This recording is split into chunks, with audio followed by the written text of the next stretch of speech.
guys, what can I get started for you today? Bananas away, regular? And I'll have the rip berry, but can I get vanilla oat milk and I'll add spinach and ginger? And can I substitute the raspberries for strawberries? Also add the chia and hemp seed, and definitely have the power booster and the collagen booster. And can I get that blended twice? Wow. For Alicia, custom chaos? One of a kind. You're one of a kind. Booster juice, freshly made, your way. Yeah. And a very pleasant good evening, and welcome to the Saville Community Sports Center in Edmonton, Alberta. It's the Saville Grand Prix. You're watching Curling Stadium, part of the Stadium Sports Network. My name is Dave Schmel. I'm joined by Jim Nix. Connor Sims is on the production, and we have our matchup tonight between Kate Cameron and Gracelyn Richards. And Jimmer, happy to have you with me this weekend. Thanks, Dave. Always pleased to be here.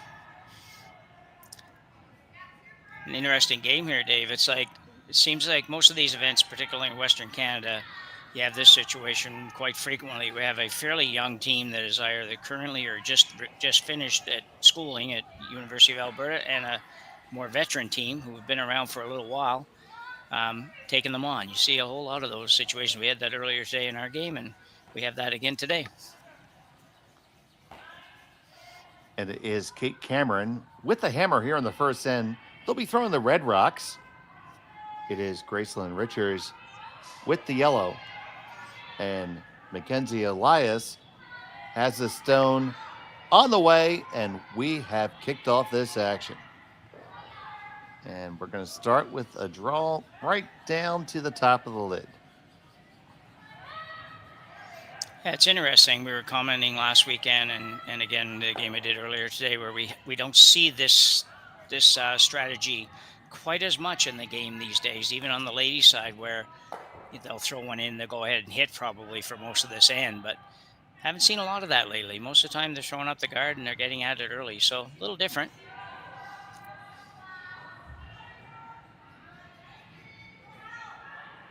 Here's Rachel Jakes, the sister of our colleague Ryan. Yeah, I saw Ryan's name, I think, somewhere today. I don't know where he's playing at. Maybe he's here, but he's definitely playing this weekend somewhere. Well, if he's playing here, he's made a radical, no a radical life choice. Yeah, which would be fine, and if that's a choice he made, we would fully support him. Yeah, I forgot. There's no men's side on this one, yeah. Must be an Okotoks, if I said that right. Better you than me. At least you have your Canadian card to fall back on. Yeah.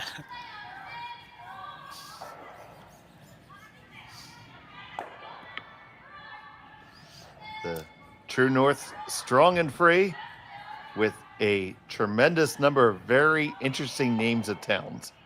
Yeah. Going back oftentimes to the First Nation heritage.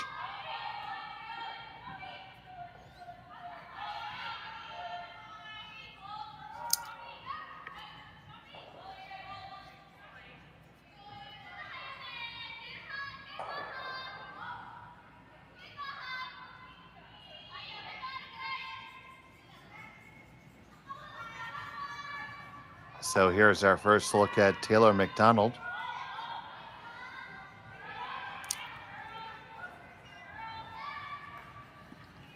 Wearing that very familiar big A, just like you said. Yeah, I think you flipped the seconds around there, Dave. That's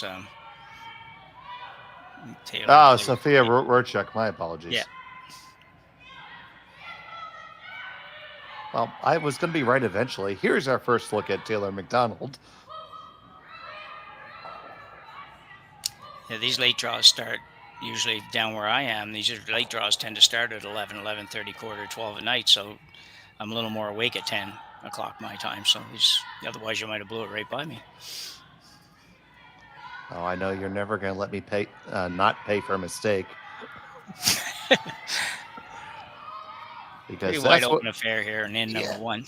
Yeah, absolutely. So you look at the Richards team, they're 0-1 right now, so they really need this game. They lost to Sturmey in their first game. The Cameron squad is 1-0. Both these teams coming off not a great weekend last weekend here also at Saville. Richards, I believe she did qualify, but she was only 2-2 in the round robin, and Kate was 1-3 in the round robin. So looking to be a little better this weekend, both of them, I would think. Yeah, a little bit of tough sledding for Team Cameron for sure. Saw bits and pieces of some of their games.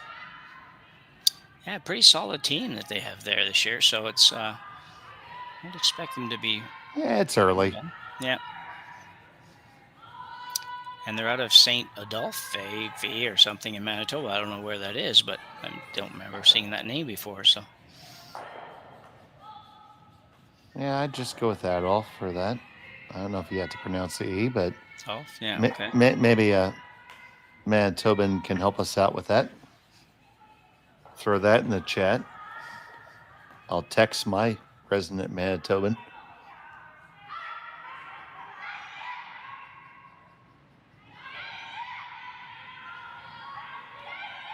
As we go up and down, big weekend of action.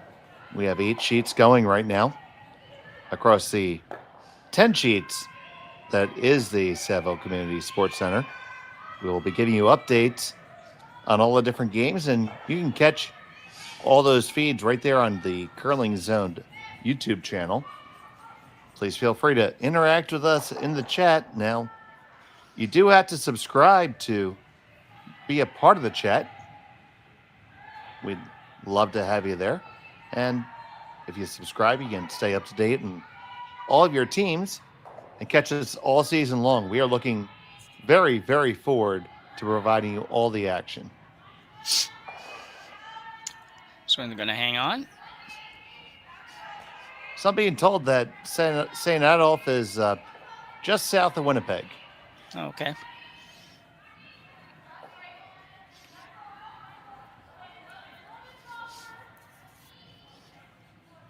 So just be not quite as cold. Close, but not quite.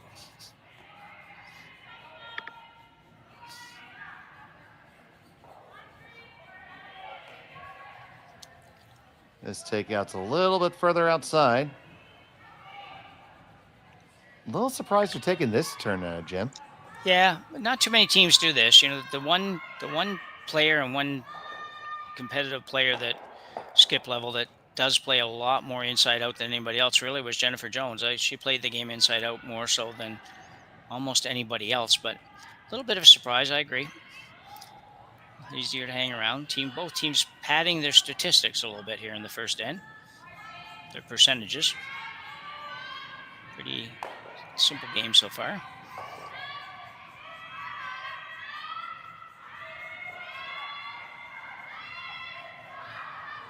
Well, no time clocks here, so they're not banking any time. No.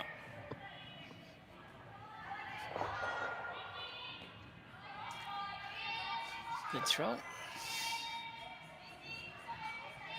And Team Richards is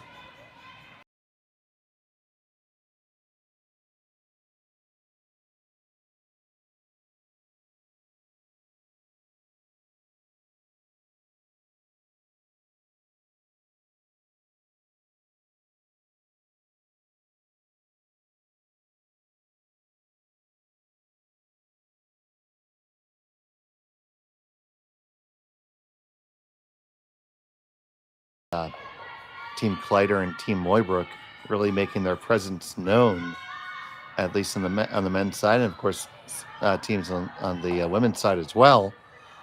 And you get the feeling there's just a bit of a generational shift that's really ready to happen soon. Yeah. So the question is, who is going to be the next ones? Yeah, I think there's, there's probably, we'd have to have a list or something in front of us, but you're right. I think there's probably 3 or 4 on both sides that you would say are going to be very, very close. Moeybrook, obviously. on the men's side. Jordan McDonald on the men's side. Oh, McDonald for sure. Yeah. So there's a number of them. Even from down our way, the young McIsaac team is U25 this year, but they still have a couple of their guys that are eligible for juniors, so they're really solid. It's going to take them a little while playing in some of these events to get there, but they're not far off either. They are good enough to win our province right now, and we've got a couple pretty good teams down on the East Coast. So, yeah, there's a lot of good teams. You know what? It's good for the sport, and I'm sure the folks that they're going to supplant feel a little bit of a way, but they should feel that they're the game's in good hands with these new teams. Yeah.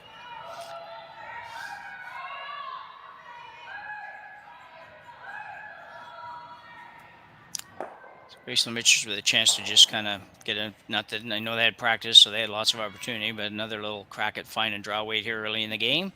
Throwing one to the middle. That does have a slight option of going towards the wings out there in front of the red one. Maybe make the blank just a little bit tougher for Kate, but she doesn't figure that's a realistic opportunity to do much, so she's going to come to the button.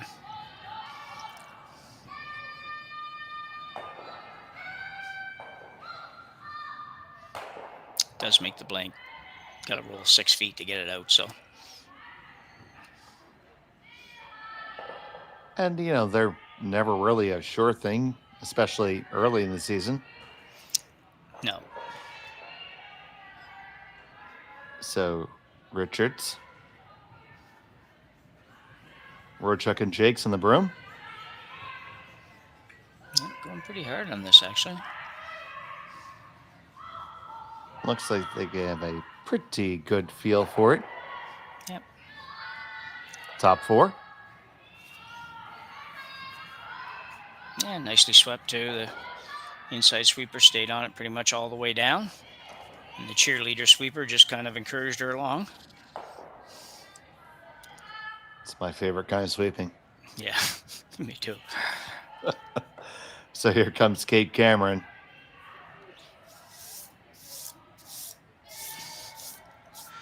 Looking for the blank here.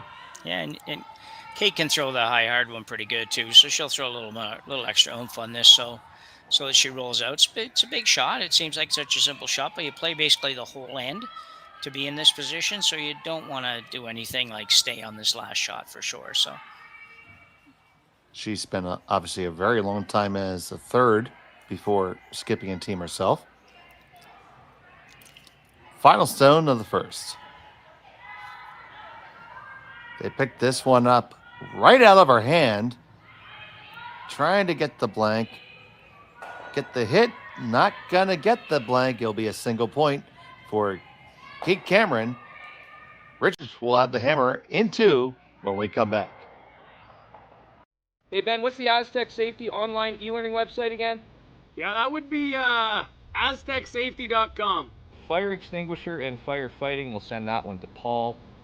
Now here's a course I should probably take. Conflict resolution. Power line safety. Yeah, I thought it might help me with my line calls. Did you know this Aztec website has over 100 safety courses? Jeez. Aztec Safety online course. Ground disturbance. Could have used that a few seconds ago.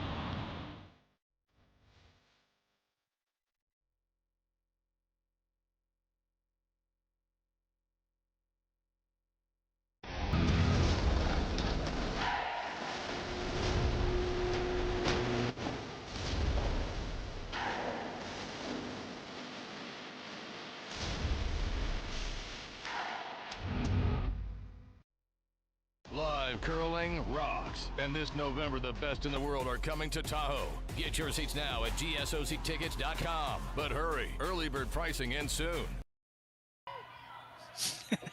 Welcome back here to the Saville Community Sports Center. It's a Saville Grand Prix. Happy to have you with us this evening. From wherever you are, welcome to Curling Stadium. Cameron with the missed blank attempt, end up with a single point, and now it's Gracelyn Richards with the hammer here in end number 2. They're throwing the yellow rocks. I'm Dave Schmel. He's Jim Nix. Connor Sims is on the ones and twos. And thank you for being with us.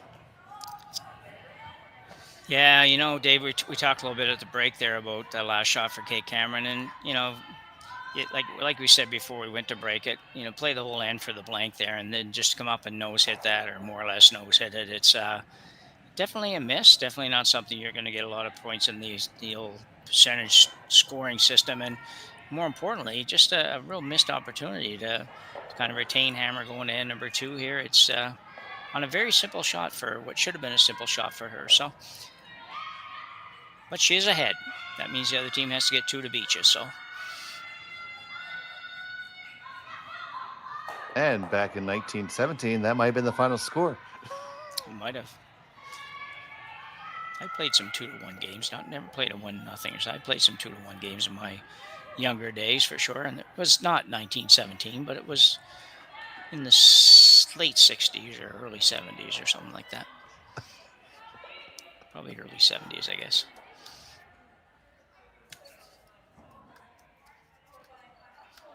So we have split centers here.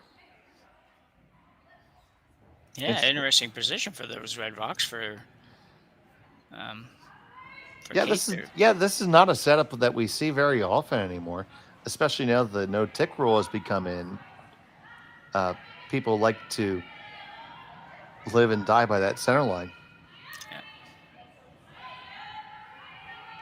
So it'll be interesting. This is going to be a little bit of, for lack of a better word, throwback end.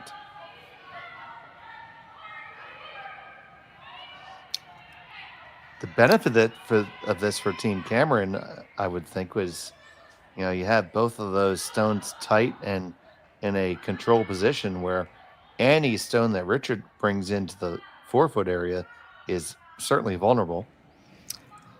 Yeah, for sure. I'd say, we don't hear that term as much anymore, but the control zone is exactly where those red ones are, and they call it that for a reason, and they certainly are in that region. So she has the control zone controlled, for that matter. And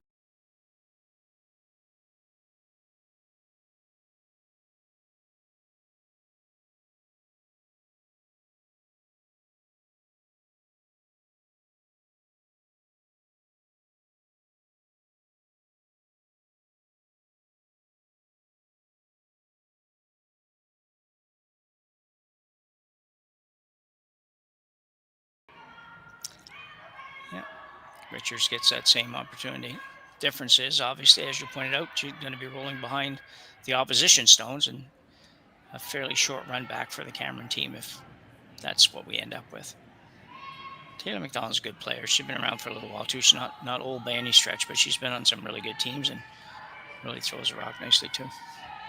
I think she played third on this team last year, if I'm not mistaken. So.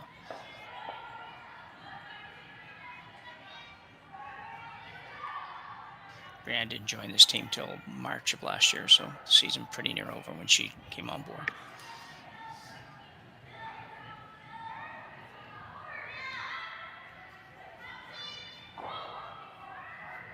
Looks like it's just hanging just a touch there. They're rolling all the way open. Yeah, not a terrible roll by any means via Richards with hammer. Get it out there where Kate has to do something with it. Yeah, second game today I've seen here on this sheet 3. And just seems to be maybe just a hair straighter coming home that way. Yeah.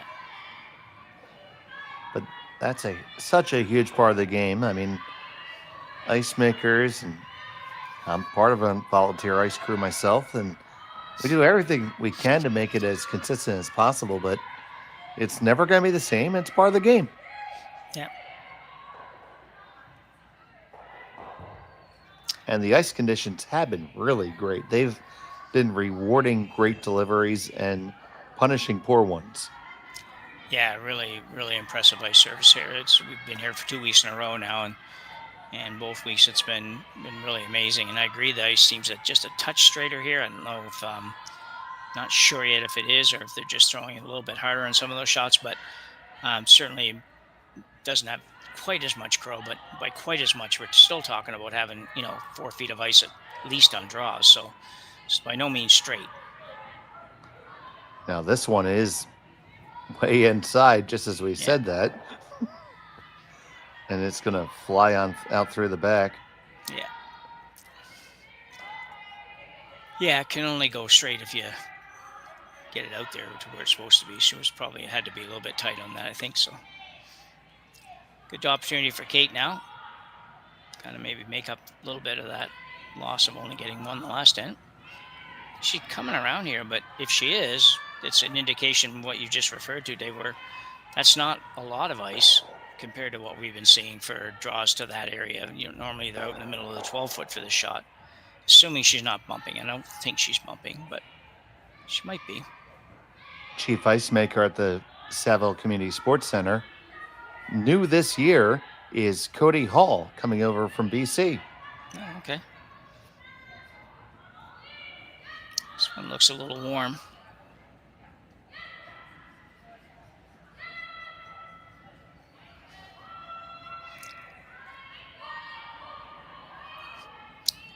Yeah, not a good throw for Brienne. There's a good opportunity there.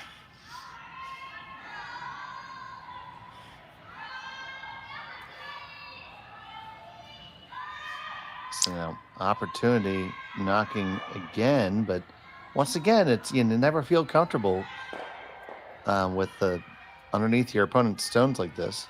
No. Gracelyn's taken a little tiny bit more ice than what Kate had, but that's understandable because she's coming around the opposition stone, so a little bit more fear of doing anything on that front one.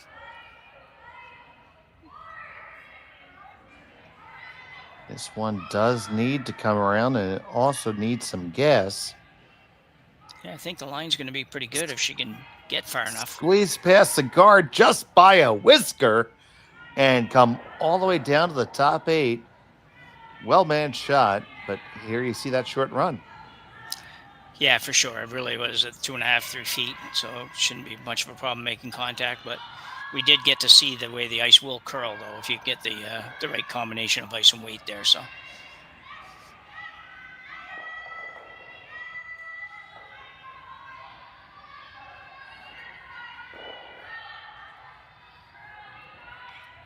Trying to walk this one over just a hair. Should make contact. Oh! Okay, well, I didn't make a liar out of me. It made contact. Yeah. Yeah. Yeah.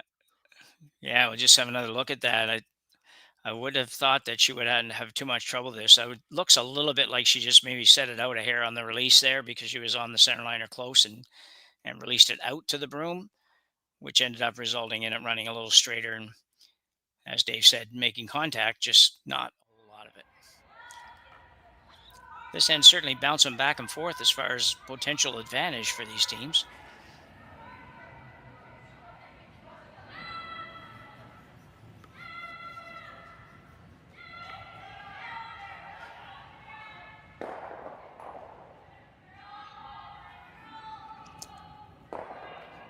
This one's obviously not heavy. Sweeper's going pretty hard on it. Trying to get it to move a little bit too. We'll see if they can walk it over.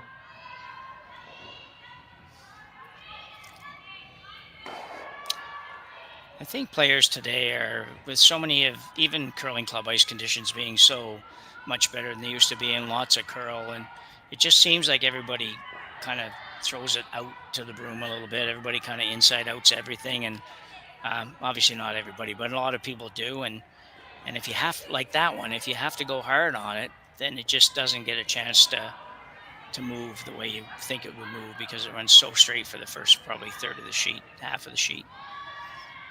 So really interesting spot here for Kate Cameron. So you see a bit of that yellow rock. You could chase it for sure. Yeah. Is there ever a world where you get, I don't know, maybe a little aggressive? Because there's not really a yellow stone that goes square into the 4 foot. Maybe a draw or raise of some sort. I mean, yeah, I'm not exactly sure what she's playing either, Dave. I don't see the I think she's throwing a missile to pick it. To pick the yellow? Wow. Okay. I would think something like I would just probably play some kind of bumper weight on that red, and like not bumper board weight, but just tap it up a little bit. Maybe tap it, angle it into the 4-foot somewhere there. I know you don't have hammer, but it would open up the yellow one at the back. And this is, if she's trying what you're suggesting, that's really hard. And if she's playing the run back on the red, that's really hard as well. So, well, I definitely think it's a play on the yellow of some sort, just asking for hair more ice. We'll see. Kate Cameron with her first here in the second. Well, it's not a bullet. no. They picked this one up right away. Oh, this is going to... I feel like she was trying to run the red. It's not going to curl enough, I don't think. It holds there. Now it takes the other turn when it taps up. Gets a little redirect, and they sit shot rock underneath opponent's cover. Yeah, I think that was a great shot. You know, you shake them down. I think that's exactly what she was trying to do. I wondered at first I thought maybe she might be a little heavier than that, and they just didn't let it curl quite enough, but it was perfect weight. So I think a great shot for Kate Cameron there. You see, and that's the thing about curling stones. When you raise a stone, the stone you raise takes the opposite handle. And in that little bit of 8 feet it had just enough to wick off the yellow to get that better roll. Yeah. So straight run back here, I think, for Gracelyn. Pretty well has to be, I think.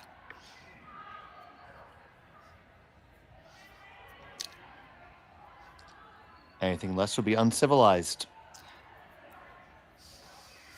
Yeah, it's kind of like it's a great shot by Kate, but Richards has a chance to really put her under the gun here by making this one.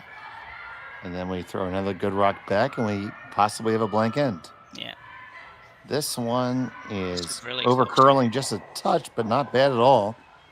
Very nice. So, gonna take another look at Jim. Yeah, with a little bit of just firm weight here, and obviously if you can throw the up weight a little bit, at least you can hold it there dead straight. Sweepers held it there perfect. I thought it might curl a little too much on them right here, but they had it figured out pretty good, and just a beautiful shot by Caitlin Richards. So, foreshadowing coming true here. We're going to now run the red in for the double. Yeah, a series of Kate makes this. We got a pretty nice little series of shots there. I know Connor and I had a game like this once last season where we just kept on saying, you know what? These guys are good. Yeah. Big shot here, though, Dave. Oh, you have to make this.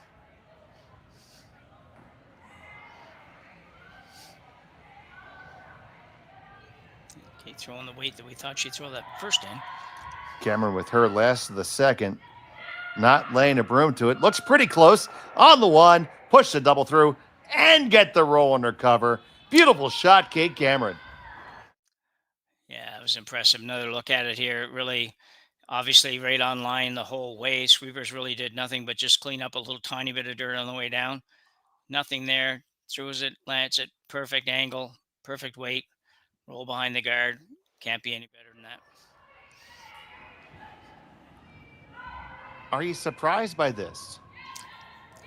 No, as opposed to I don't think she'd ever run the red. She could run her yellow in there, but I think to run the yellow for a blank, I don't think it's that tough, really. Yeah, 7-8 feet. I don't know. I think I'm drawing here. Okay. I mean, you can make a case for both of them all day and be correct most times. Final stone of the second. Needs the 4-foot. Facing one.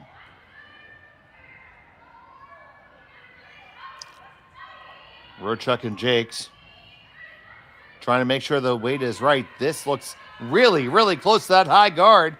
Got to get past that top guy. Passed it by a sliver. Does it have the juice? It does. A well-thrown shot, well-brushed, and we're all tied up after 2. Cameron will have the hammer when we return from Saville. You're watching Curling Stadium.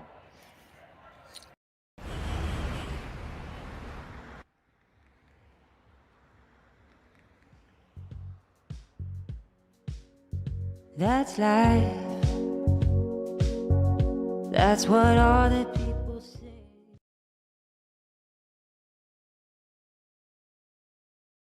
Hey guys, what can I get started for you today? Bananas away, regular? And I'll have the rip berry, but can I get vanilla oat milk and I'll add spinach and ginger? And can I substitute the raspberries for strawberries? Also add the chia and hemp seed, and definitely have the power booster and the collagen booster. And can I get that blended twice? Wow. For Alicia, Custom Chaos? One of a kind. You're one of a kind. Blister juice, freshly made your way.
And welcome back to the Saville Community Sports Center. It's a Saville Grand Prix. So happy to have you here. We're all tied up. Kate Cameron now has the hammer in the third end, throwing the Red Rocks. And Jim Nix, that was a very interesting end with a guard set up for Team Cameron without hammer, which frankly we don't see often anymore. No, not at all. You know, it was. I just thought it was a really great end. Like we had 4 or 5 shots in a row at the tail end of that end that were all game changers almost. Kate Cameron has to make an angle raised double takeout where she drops a 3-ender and she made it. Then Gracelyn has to draw the 4-foot. She makes it. It was just a really well played end and well managed the last half of that end for sure. So yeah, that was a good one. I really enjoyed that end.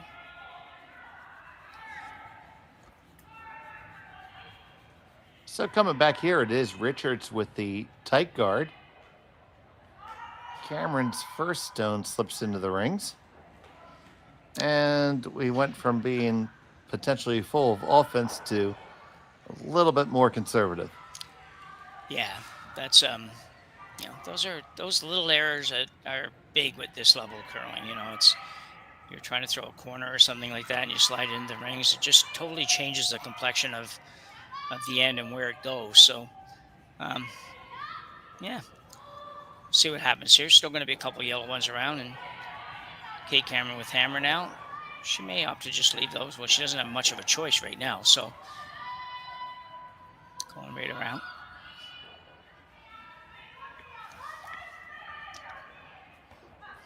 Yeah, we sometimes, it's very important to realize how important the front end is, and I know one of our big coaches here in the U.S. and at our club, Wayne Anderson, he always takes stock after second stones and says, what team's a +1 here right now? And he's found that after second rocks, he can pretty much almost with about 80-degree certainty tell you who's going to score. Yeah. Yeah. Well, we have a violation of the no-tick rule here. Oh, that's my colleague Sean's favorite rule. Yeah, yeah. It's interesting because it really was a gentle one. It barely moved it too far, but it did move it too far. So the shooter comes off. If you're wondering, the shooter comes off there, and the rock that was moved goes back onto the center line in the same position it was. So nice little break for the Richards team for sure. Gives them an opportunity now to come right around those guards, staggered guards in the front. Perfect setup if you're Team Yellow right now, that's for sure. Right, and certainly it put Cameron on the defense. Probably see a high, hard one down the middle after this.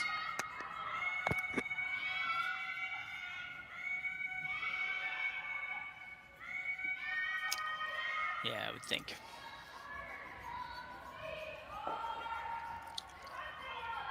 know if this is getting by, Dave. Ooh, this is light and narrow. It does find its way onto the rings. And you see Cameron immediately looking at the double,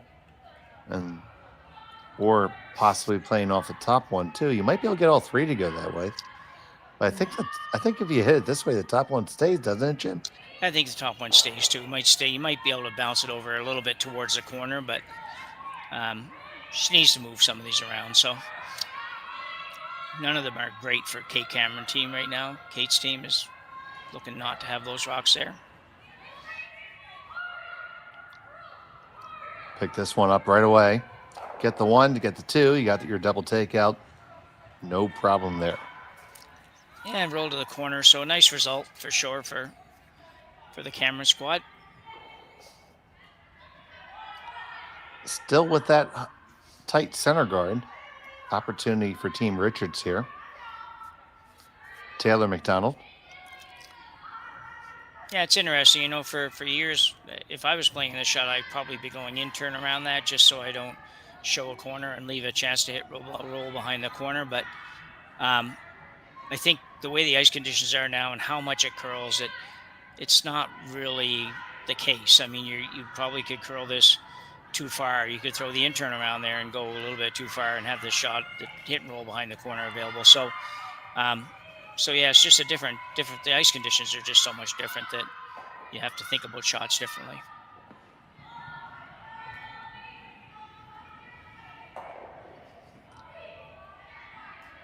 This one is going to clear the guard and settle just to the top of the 4 foot. And you talk about the ice conditions, you know, and Cody Hall and his crew working hard here at the Saville Center, as do ice techs across the world. So with the new season upon us, Jim, on behalf of every ice maker in the world, buy a new gripper, please, and thank you. Yeah, grippers can be a problem when they start to break down, and if you're playing a fair bit, you pretty much got to buy a new gripper every year. And nice looking shot here. Well, the rule of thumb I was taught is for every night a week you curl, you should go through that many in a season. Okay, yeah.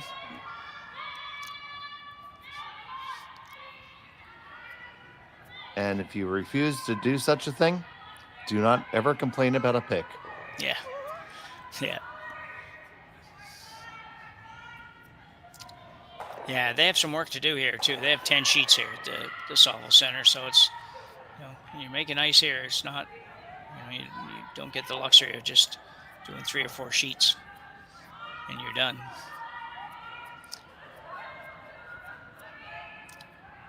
This one's out there a bit. Definitely kind of set this out. One thing I talked about with our, let's see where this settles in, with our local purveyor of curling supplies is he would really like to see a new gripper built into every club's annual membership. Okay, yeah. And it's just issued. Yeah. Period. Yeah, that's very interesting, actually. I don't know what would, I'm trying to think of my club, whether or not that would fly, but it's just something people have to adjust to. That's kind of interesting. I don't know. What's the downside? I mean, it's really tough to figure one out. Yeah. Yeah, I guess I would just, I would probably not 100% agree that everybody has to have a new gripper for every night they curl. If you're playing, like in my position, skipping, I just don't think I'm going to wear out a gripper. Yeah, but at least once a year. Yeah, no, I would agree with that. Yeah. If you can set a bare minimum to where we're helping the ice crew out a little bit. Yeah, yeah. I don't think anybody would argue that you need less than one gripper a year. No. No. Brianne, slide to the back here. She's having a little trouble with the draw weight so far, but she's a little heavy the last end, a little heavy this end. Yeah, that'd be interesting, Dave. I don't know. That's something. It's like one of those things that would be, as soon as you did it once you did it for a year, you'd probably be okay. Everybody'd be like, well, okay, we're going to do this, so get used to it. And some of them would still yak about it, but it wouldn't matter because you're probably going to have to be, you're going to have to probably recoup a little bit of that with the dues anyway. So maybe you bite half the cost and add the half the cost to the membership or something. I don't know.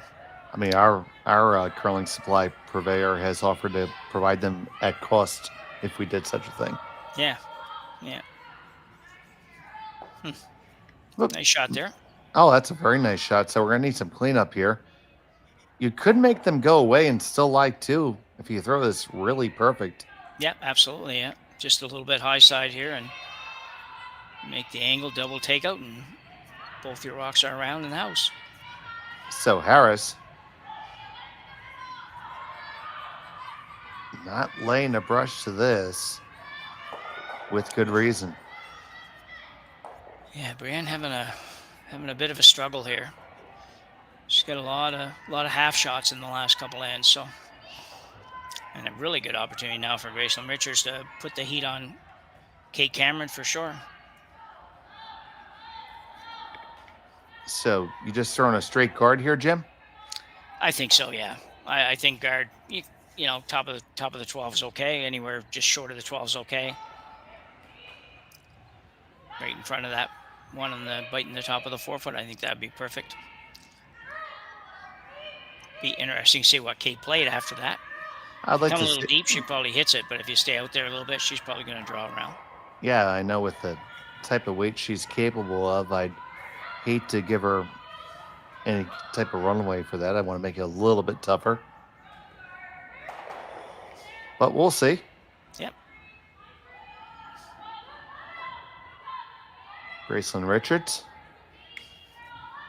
Edmonton, Alberta. U of A. Her first of the third.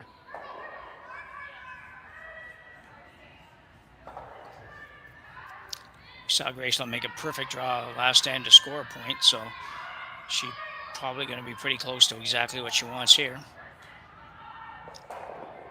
Saw her play a lot last year. Was very impressed with her as a skip. So, well, this is certainly high. They need that last scrub.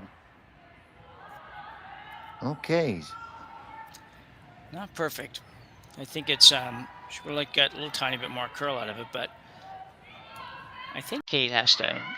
I think she kind of has to ignore this coming around. She could go. She can play the hit on the intern, I suppose, and sit 2-3 or 1-3. Yeah, where that guard ended up, it leaves you tempted to do a lot of different things. Yeah, and the guard's out there quite a ways too. It doesn't really look like it on the long view, but when you look at the overhead, it's out there quite a ways. So you can certainly get enough of this rock to stay. And if you don't do anything else, and Gracelyn goes down, just hits and stays, and you've got a much easier shot for one. This one gives you a bit of an opportunity to maybe think about a 3-ender. Come around is a great shot. Come around top of the button, fully buried would be a great shot, except for the fact that it would be gettable with a little tap. And if you ever don't make it, then you are in a big pickle. So.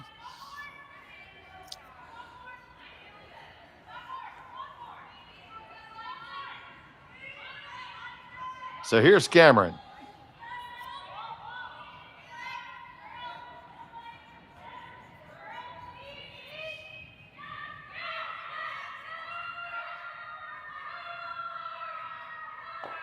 Oh, just gets around the guard, makes a hit, redirects off the back, lies shot stone.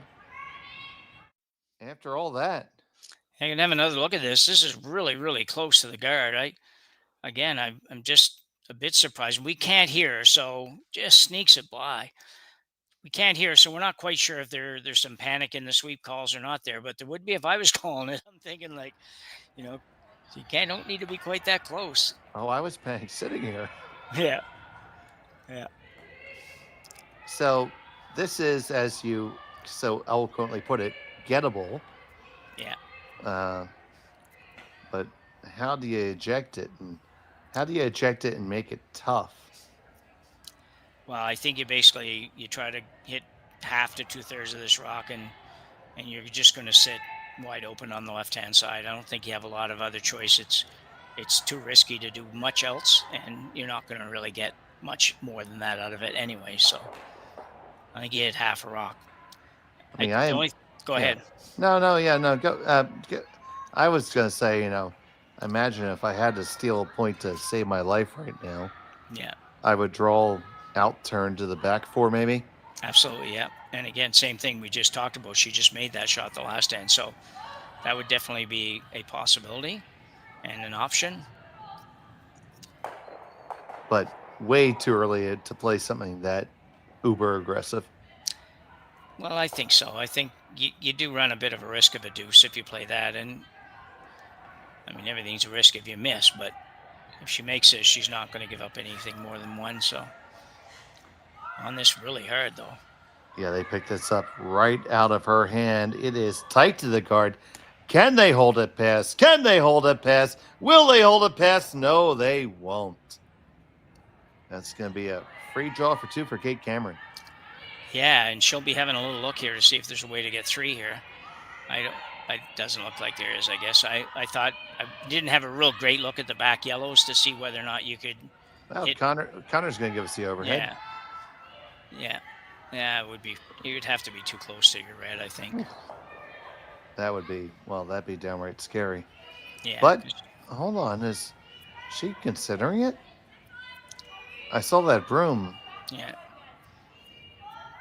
Well, to me, you look at it and you say, well, like the overhead makes it look really, really difficult. So that's, I think, what they're not playing it.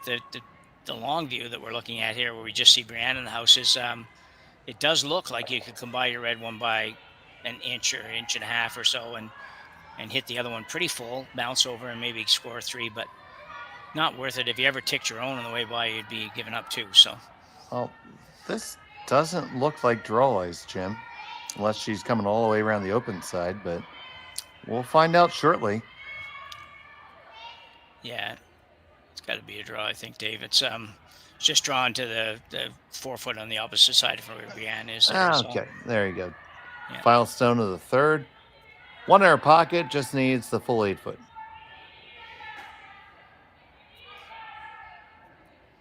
This looks a little tiny bit warm. Might want to touch your own here on the way by. Oh, you never got it? Had to be on that early. It's going to slide on by. It'll only be a single point for Kate Cameron. She has a 2-1 lead. Richards has a hammer in 4 when we come back from Saville after this.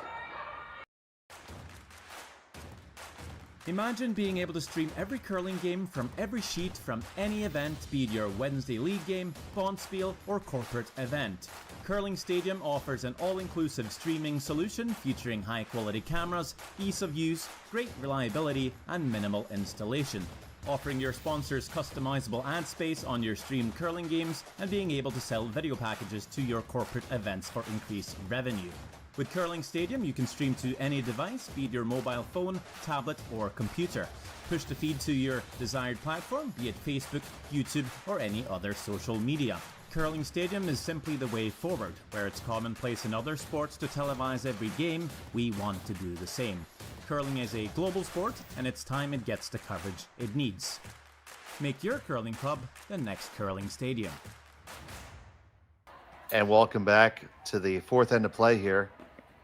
And unfortunate miss there for Kate Cameron there in the 3rd there, Jim.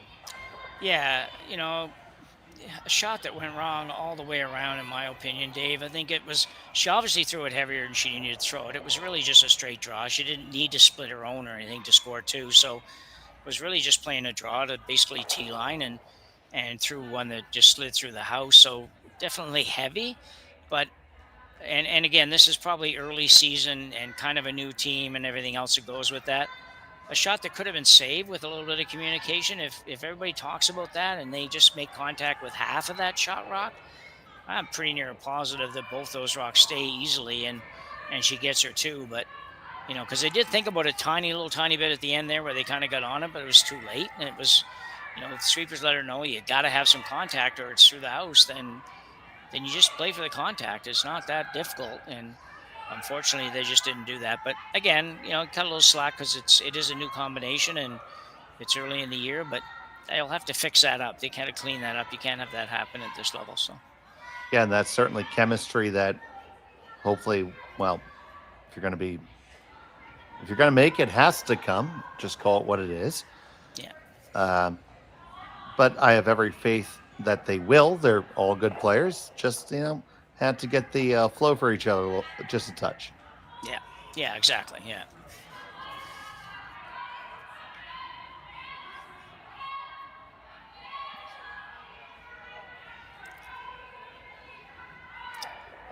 Yeah, and even for Brienne, she has been more of a front end player than a in-the-house player in the last couple of years. I know back in the day she was a skip and all that, but was playing basically front end for the last couple of years. And you're involved, but you're not the person in the house that's translating that information. So, it just takes a little while to figure it out. So we sound critical because it was a bad mistake, but at the same time, it's there might be reasons for that, and they'll get it sorted out.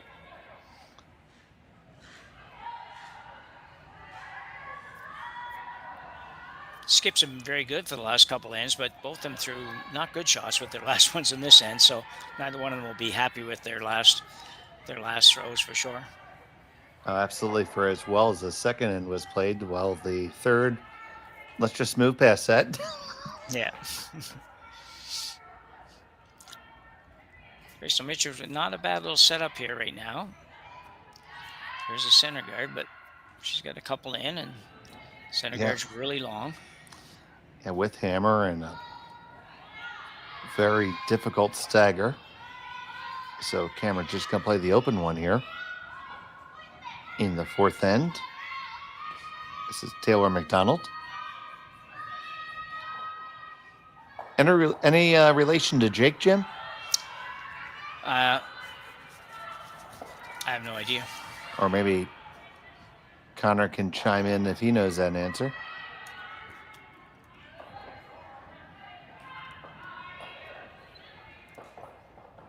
Yeah. He's not talking to us. He's just mad at us. We didn't agree on the last shot. Oh, here we go. Wait, we have. Sorry, Jason McDonald, the other. The McDonald that starts with a J. I'm sorry, I got the name wrong. Jordan McDonald, yeah. Jordan McDonald, that one. Yes. I just call him J-Mac. J-Mac, yeah. Probably does. Some other people call him that. Anyway, same answer, though. I have no idea. Yeah, according to his teammates, he does. They do, Yeah. So.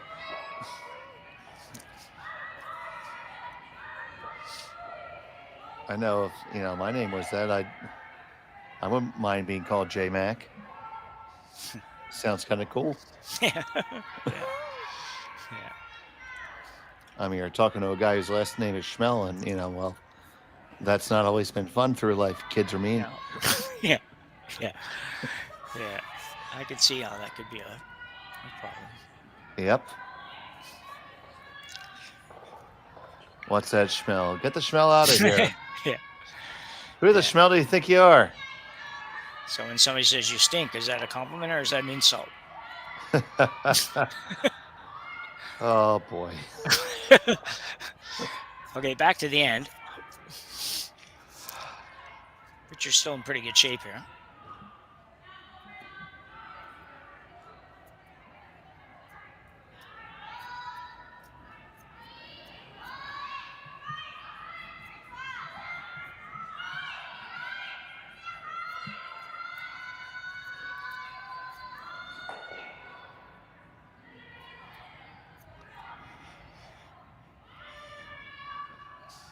We're going to get this hit and roll open and out. Ooh, didn't want to do that. No, want to stay there for sure.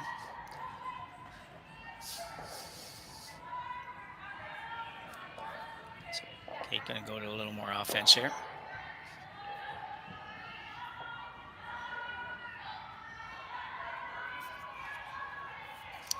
And trying to find the draw weight here. She's been close. She's just been a few feet off.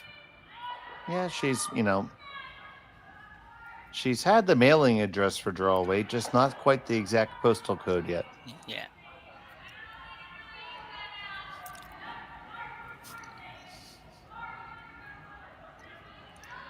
This one's probably going to reach the sender pretty well there, Jim. Yeah. Yeah, it's much better effort. There you go, Brienne.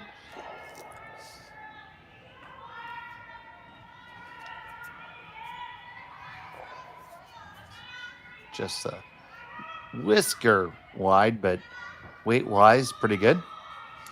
Yeah, just releases overall here tonight are just not 100% on. There's a lot of rocks that they're just being popped out a little bit and not reacting the way they want, and then some of the other ones that are just kind of coming across on them and having a hard time getting by guards. But again, everybody will figure that out. It's just they haven't had a lot of time to practice. Even here in the Saville Center, they're not quite open all year, but they're open long, but they're not quite open all year. So this one is way out.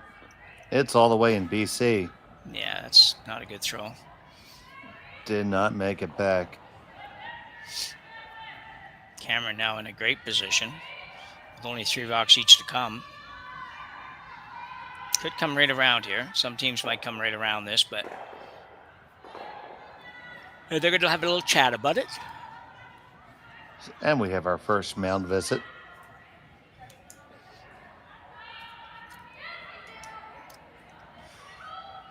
If you were with us last week, if you know, you know. Yeah. Yeah, we talked about that this morning.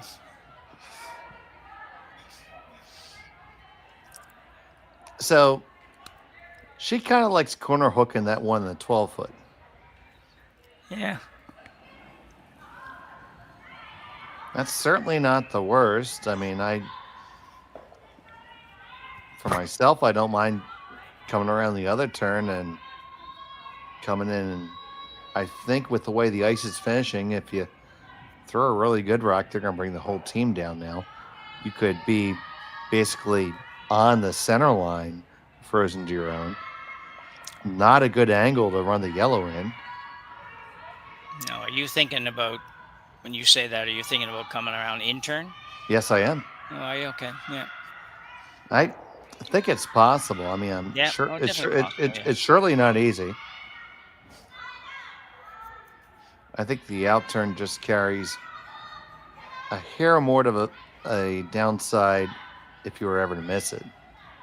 Yeah. It's a little more. Yeah, so you get a little more out of it on this side if you're depending what you're going to play. You got to figure out the shot first. If they're going to play a straight guard, then I think obviously it's going to be out turn. And timeout's been called. So coach this year for this team is Derek Samagalski. Pretty familiar name. He's coaching the team Cameron this year. I didn't know if he was going to be here or not, but I could think of worse people to have as a coach. Yeah, certainly has a huge amount of experience. No question about it. Of course, I say that completely tongue-in-cheek. Yeah. A lot of these teams, you'll see who they do go for coaches that they're more interested than, I feel anyway, more interested in the proper strategy at the proper times than they are, technical teaching ability, if you will, put it that way. So. Well, I think the game has evolved to the point where most of these players are fundamentally sound. Yeah. In terms of like the blocking and tackling their deliveries, they can almost figure that out themselves or amongst themselves. Yeah. But it's really the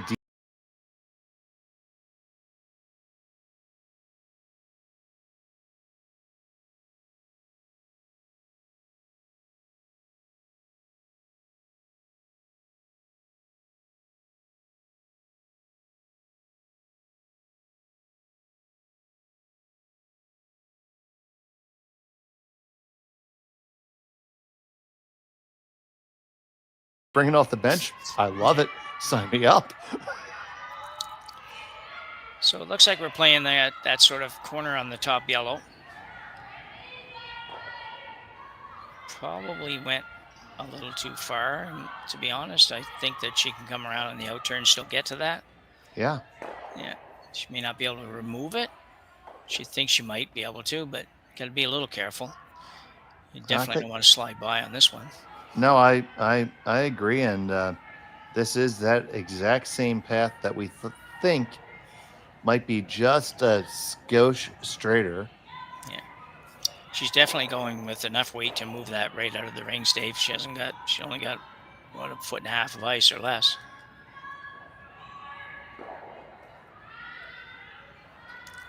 I feel like she could get away with a couple more inches and make this shot. But after watching the last one, she might be a little nervous about that too. So you can see how she does. She does tend to slide center and slide and throw out to the broom. It's interesting. Looks pretty good though. Looks pretty darn close past the guard without a problem. It's going to be a great shot. Didn't quite get it far enough, but very, very nice shot just the same. And to our friend in the chat, Steve, we have no time clocks. It's just the timeouts are limited. Now, last week, the teams were able to call 2 timeouts. Not 1,000% sure on the rule this week. I'm not either. It's I don't know how much it even matters, to be honest, because last week when we did a couple of those games, teams don't bring that up. No. I was just gonna say they would talk about it for 4 or 5 minutes and then call the timeout. So sometimes we'd be better off of them just having multiple timeouts and get at it right away. Just say, well, you can have 2 timeouts or 4 timeouts as long as you call them within 10 seconds after the rock stops or something. I don't know. It makes the process go faster, I think, sometimes. So, you know, as much as I didn't want the pitch clock in Major League Baseball, yeah, I like it now. Yeah. And I think you're not alone. I think a lot of people feel the same way. I didn't know how well it would work. I still don't quite understand exactly how it works and works so efficiently. So, I don't know what the sounds are when you get them. So that brings up something else I'll ask you about in a minute here. We discussed in our morning game. Well, you discussed it with somebody else. You didn't talk about it with me. No, I know. You weren't there. That's why I'm going to talk to you about it. All right, sounds fun. So that one is a little tap back. It is still Team Richards line 1. And, well, before we talk about whatever is a pressing issue, which is burning at your soul. Oh, no, we can do it. We can do it at the start of the next stand, actually. Yeah. This is more interesting right now. Yeah, tough situation here for Gracelyn Richards. How do you get your second shot in here and at the same time not leave yourself vulnerable to Kate just moving that rock up 6 inches and not ever being able to get it out?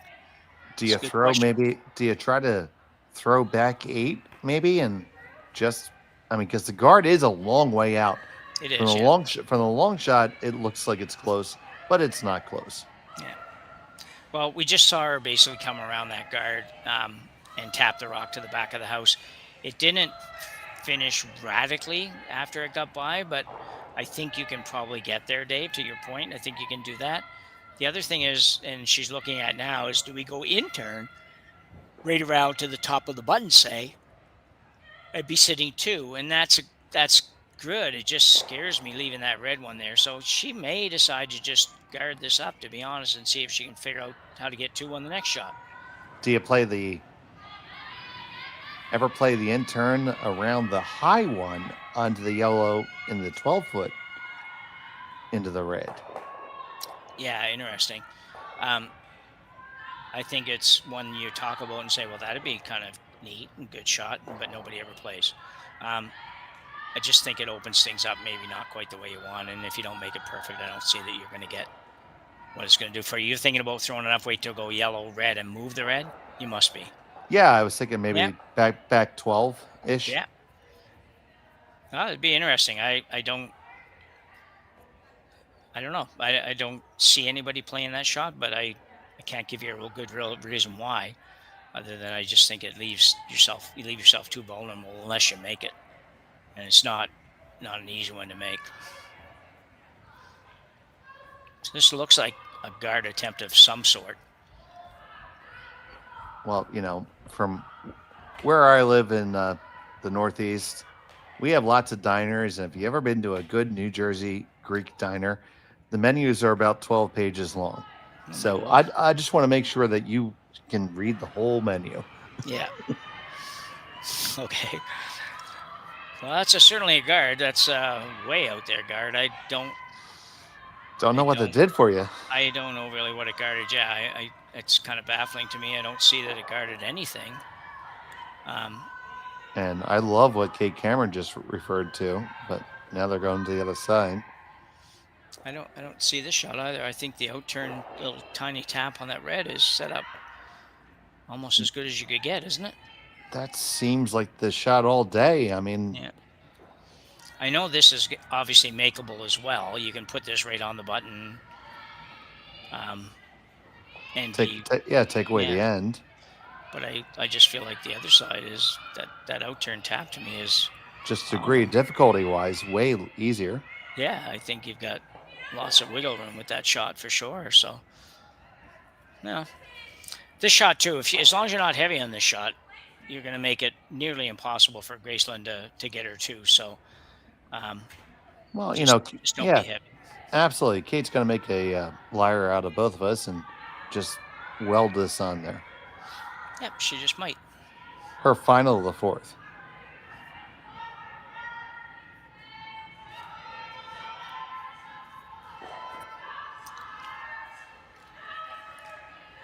McDonald and Elias.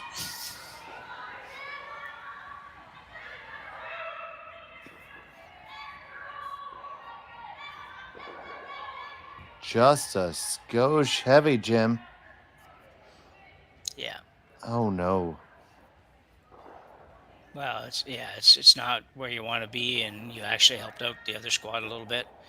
I mean, it's backing, but it's barely backing, because if she's very heavy at all, she'll go past it. But at the same time, you got to be, that the right way to miss that shot is definitely short. Pro side, if they say, or however they want to phrase it, it always kind of baffled me a little bit, because we try to teach people not to think of the negatives, and at the same time we're saying, where's your tolerances? Well, the tolerances are kind of like if you miss your shot. You're preaching to the choir here, Reverend Nix. Yeah. I have members of my club that will give their front end 5 different options, like you say. So you're just telling me that you're gonna miss. Yeah. So with one in her pocket, Gracelyn Richards, final stone of the fourth. Gonna try to thank Santa Claus here.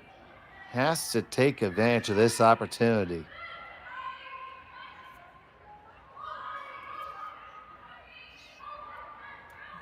Looks to be plenty of room past the guard. Walking over nicely. Really nice throw. And there, no problem for her deuce. And she has a 3-2 lead after 4. We'll be back from Saville after this.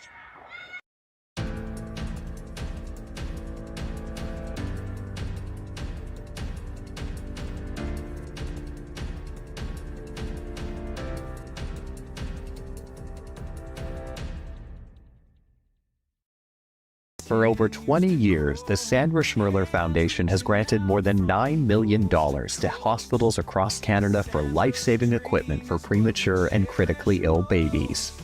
In the past 4 years alone, $4 million has been granted thanks to the curling community's incredible generosity.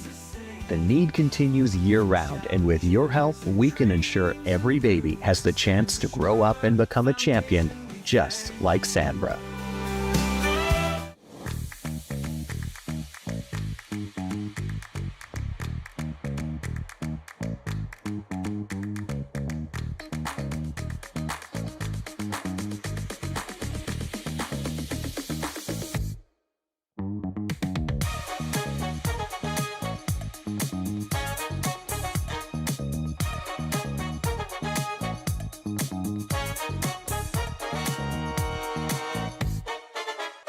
Welcome to the RockShop.net, the official store for the Grand Slam of curling.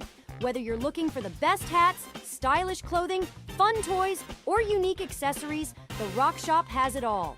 Shop online anytime at therockshop.net for exclusive Grand Slam of curling gear, or come see us in person at your next event. Therockshop.net, where fans find their favorite curling gear. Live curling rocks. And this November, the best in the world are coming to Tahoe. Get your seats now at GSOCtickets.com. But hurry, early bird pricing ends soon. Fourth end break. It is Richards with the 3-2 lead over camera. Jim Nix, you got scores from across the barn. Yeah, we do. All these scores are basically in or after 4 ends. So we've got Plett leading Halfley tied with Halfley 2-2. We've got Selena Sturmey up 5-0 on Steele. Hilker's up 3-2 on Wang. Reese Hansen is up 4-2 on McNamee. Park is ahead of Kitazawa 4-0. Skurlink and Miura, might not be saying that one right, 1-1. And Theveno's up on Hansen 4-2. That's all of them across the board. As you all caught up, and we will be back with you for the second half from Saville after this break.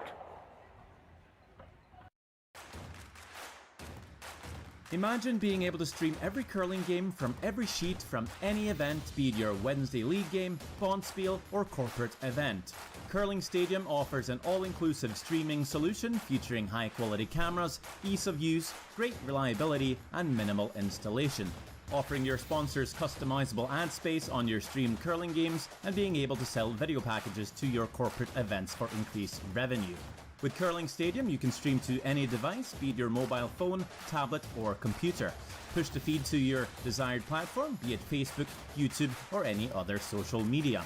Curling Stadium is simply the way forward. Where it's commonplace in other sports to televise every game, we want to do the same.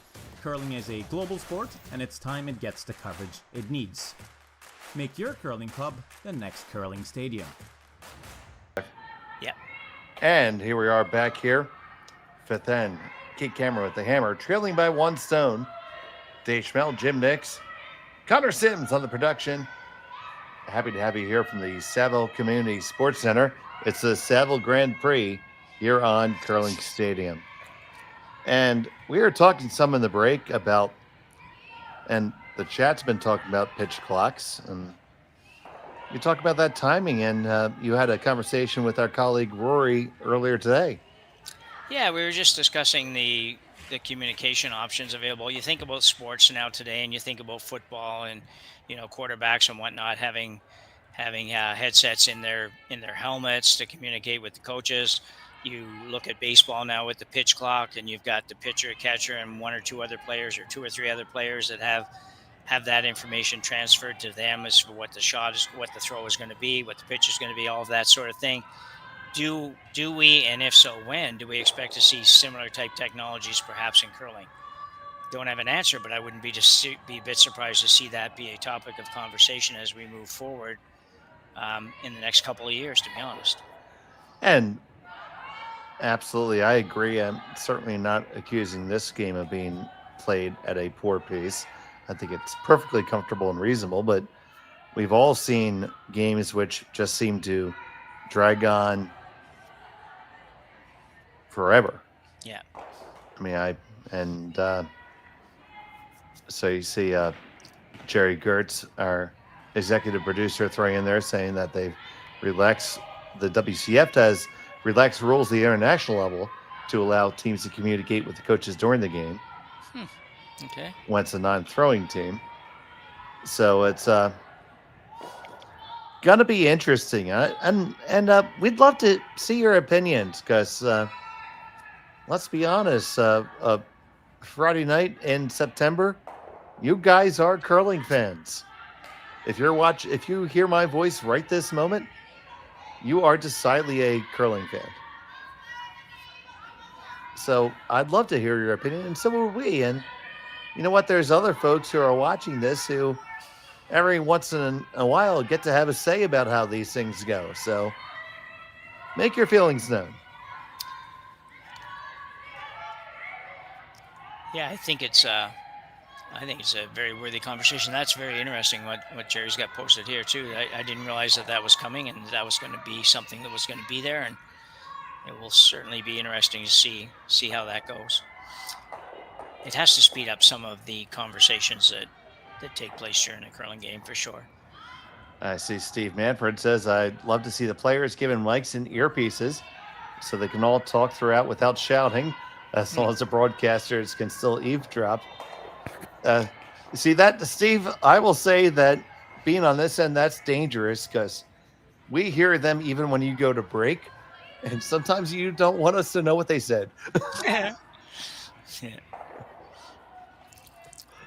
If I repeated some of those things that happened during the breaks, that would be, well, interesting. Yeah, it is nice to be able to have and hear that communication though in events that are mic'd and where the players are mic'd and stuff, and that's a lot. I'm sure that's a big investment and difficult to pull off it in our broadcast, but it is a nice feature when events have that. You're able to hear that. So yeah, you see Megan Edwards chiming in there, our #1 super fan of Curling Zone. Said she watched an event years ago where they muted the team discussion. I know I was working with our colleagues in Europe at the World Juniors, and well, my biggest job while I was running audio was to make sure I prevented language that was not safe for family television from getting on the air. Yeah, I guess that is kind of the concern for sure, or one of the concerns, I guess. So Richards at last end did pick up a 2. We were just kind of chatted our way through the first 5-6 shots here, but not very much happening anyway. Picked up a 2 that was, she had to make a nice shot to get it, but a shot she probably never should have had a chance to make. So a little slight error on the Cameron's team, and Richards takes advantage and gets her 2, takes a 3-2 lead here after 4. Kind of a interesting end. Yeah, and I'm definitely enjoying watching the conversation going back and forth. I'm not going to bring it all up over the air, but it's a conversation worth having, and I think our sport's going to benefit from it. And you know what? Since this looks like we might be on the express change to Blanksville.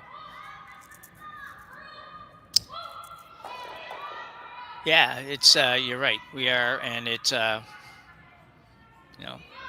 Cameron has to put the last time she played an end like this, put that one out of her mind. Didn't work out quite so well. Oh yeah, we did a great job of putting the announcer's curse on that one. Yeah, we seem to be quite good at that. Actually, it's well, you're good at that. I'm good at bringing the extra end on. Well, we just talked our way out of a possible more blank to a very good chance at 2 now for Cameron. So. Yep. See, there we go again. That was not a good throw either. That was barely enough rock for that shooter to go out of play. I mean, I didn't see the whole shot, but that she didn't have very much weight on that. She could throw that a lot firmer than that. No, that looked like a 12-5, maybe at best. Yeah. And when we give these split times to any of our more casual viewers, that's the time between the hog lines, those horizontal lines in the ice. And this one must have been burned or picked badly. See them doing some housekeeping, and well, we might be right back on that train. And taking a look, oh yeah, that clearly picked.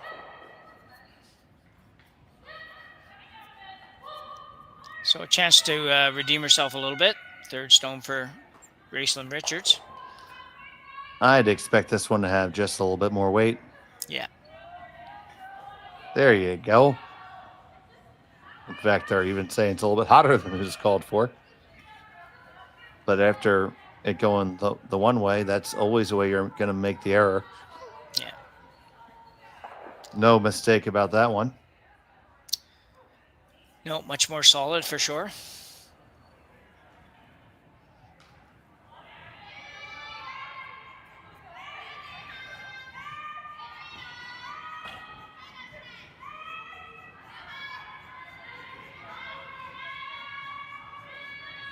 So here's Harris as we go up and down.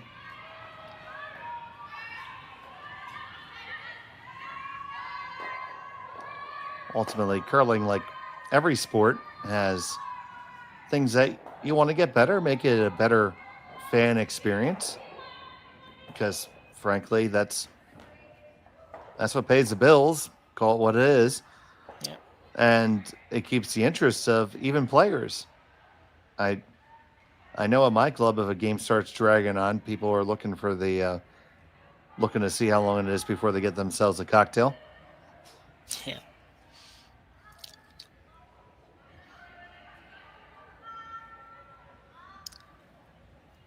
And we have a link there in our chat for those of you who want to watch Brad Jacobs versus Reed Carruthers in Okotoks. That game is now underway. That link is in the chat on YouTube Curling Zone. But yes, please stay here with us. We like company. That's right.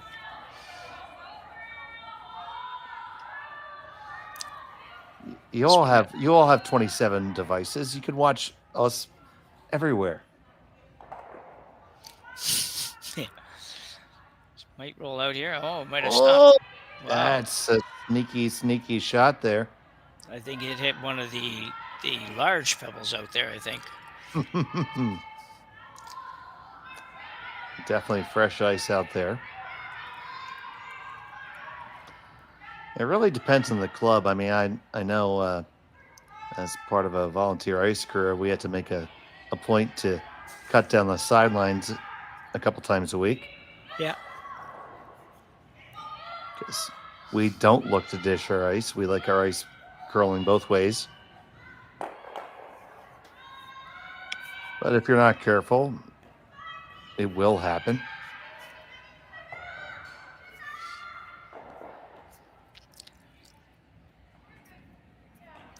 So here's Kate Cameron. See the straw broom there. In the tuck delivery. A la Jennifer Jones, inside out.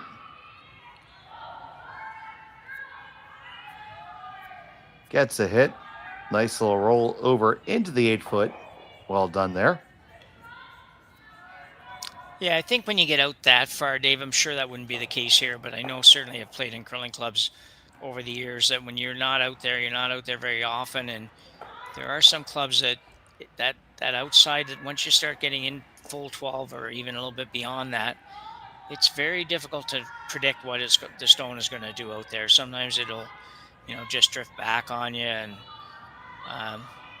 so I understand teams, I understand players when they say, well, I think it's safer going out inside out on that particular shot. At least at this point, not having had a chance to really see what it does out there. Nobody practices quite that far out. Yeah, I would think that my general preference is to throw just a little bit firmer than I normally would. Yeah. Just take some of that out of the equation. If I don't slide the broom, well, that's my fault. Yeah. My preference would be to always throw the intern. I don't care where it is on the sheet. I'd rather throw the intern than the outturn. So.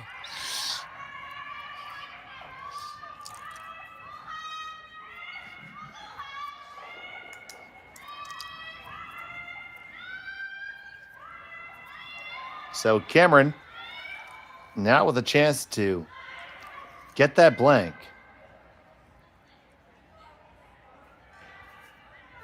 Yeah, and it was important in the first end when she hit and stuck on this shot, but it's even more important now. It says she's in a very, very good position to be going to the sixth end, just down one with the hammer.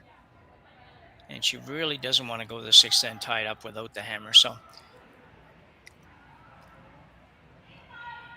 So important shot here from Cameron with her final of the fifth. Nice solid weight. Scrubbing this one pretty good. And it's going to be another hit and stick. Missed blank opportunity there. It's going to give Richards the hammer tied in the evens when we return here on Curling Stadium. Hey Ben, what's the Aztec Safety online e-learning website again? Yeah, that would be AztecSafety.com. Fire extinguisher and firefighting, we'll send that one to Paul. Ah, now here's a course I should probably take. Conflict resolution. Power line safety. Yeah, I thought it might help me with my line calls. Did you know this Aztec website has over 100 safety courses? Jeez. Aztec Safety Online course. Ground disturbance. Could have used that a few seconds ago.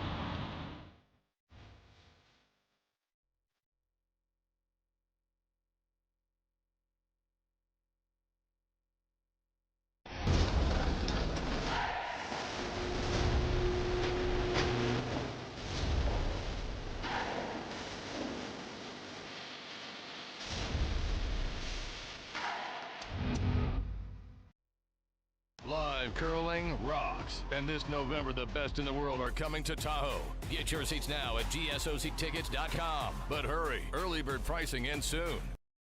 Timers. And welcome back to the Saville Community Sports Center. It's the Saville Grand Prix. Early action here in pool play. Tied up here between Kate Cameron and Gracelyn Richards. It is Gracelyn Richards throwing the yellow stones. She has hammer here in end number 6. I'm Dave Schmelt, and I'm joined by Jim Gibby, the intern Nix. And we're so happy to have you here on Curling Stadium.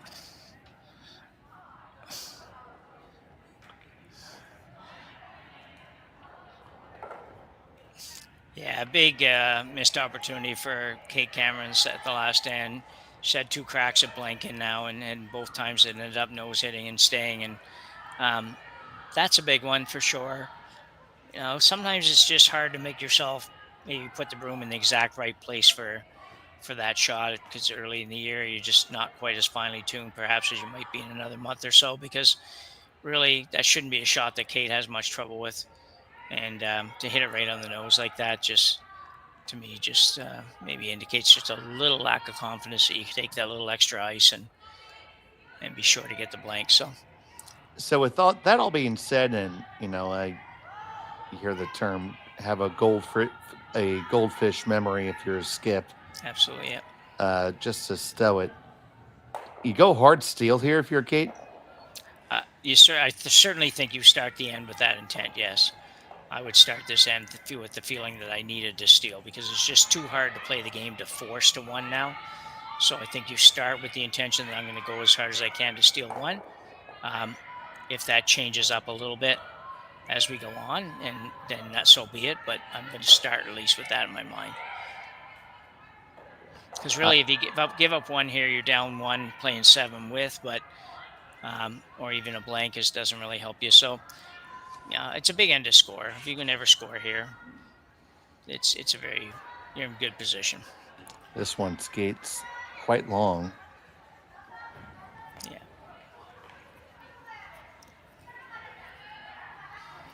So advanced team Richards at the moment. We see we have at least 1 final on the ice, and Jim will get you the scores in just a minute.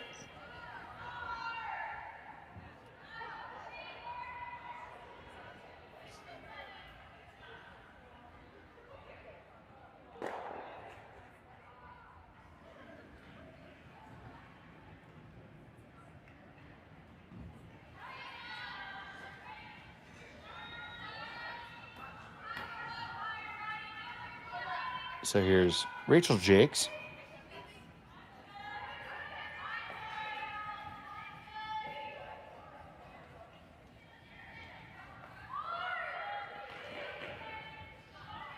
This one will split the rings, and they will lie too.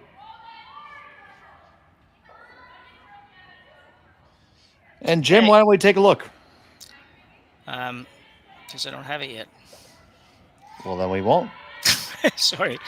I was just looking it up here, and I'm just it took me to a different spot. Confused me.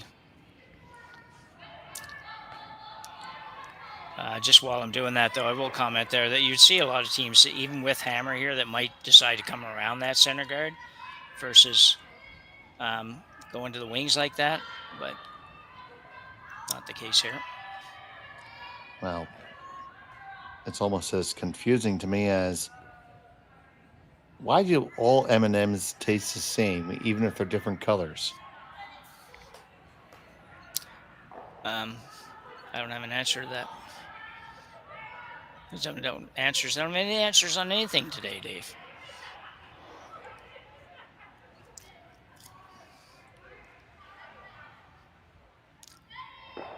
Okay. But you maybe have an answer on the other scores now?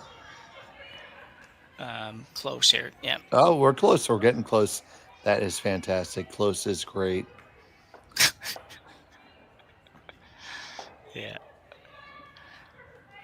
Okay, I don't know which game ended, to be honest, but I've got a couple of games at 7-2 here by La Platte and Ollie Half-Ollie were 7-2 for Platte. Just scored 5. It looks like the game on sheet 4 has concluded. Sheet 4 is I've got Selena Sturmey up 5-1 with Hammer playing 5. I haven't filled in anything beyond that. Well, I'm assuming it's a lot. Yeah. And Taylor Reese is ahead. Taylor Reese Hansen's ahead 7-2 in her game over in sheet 6. There's sheet 6. I can see it. And a beautiful look across here at the 10-sheet facility that is the Saville Center. Lots of nice curling here. But we're not done on our sheet. All tied up. Richard's currently in line 2. Shot on the way for Team Cameron.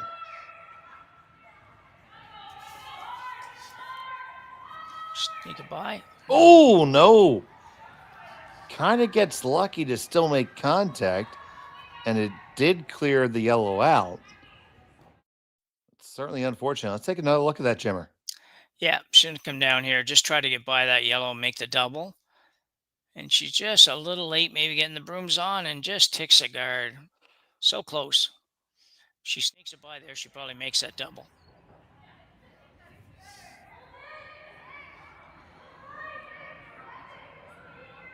So you see where the broom is. Just looking to play to the open side.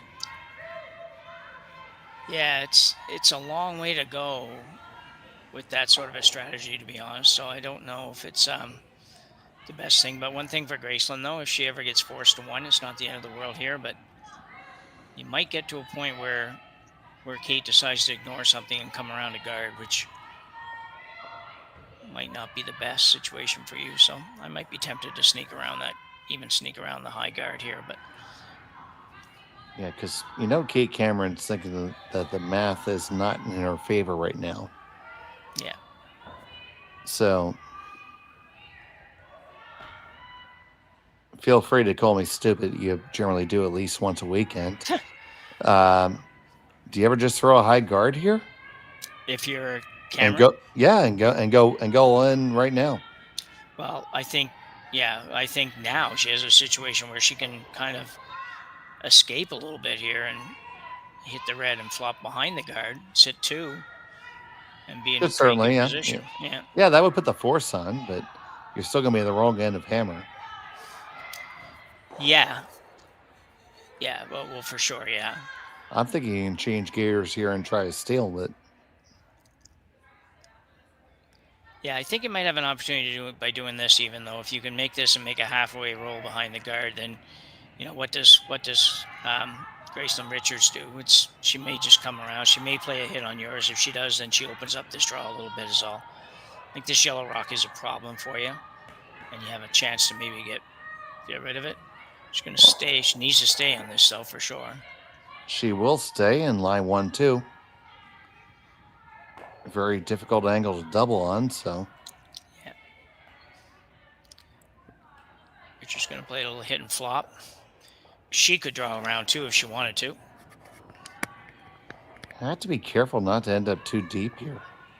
Yeah.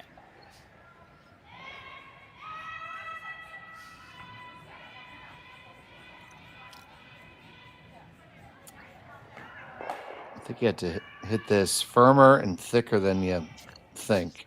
Yeah.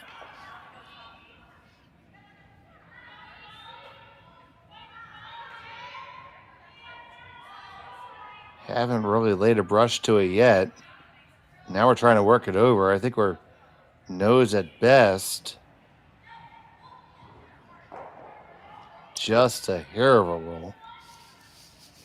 Yeah, if she rolls another 6-8 inches, pretty good for her, but This is halfway straightforward. You see her asking for bumper weight.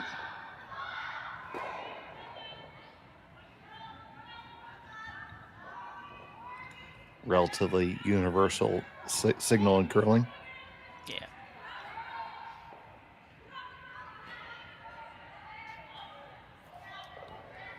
Maybe just a touch warm.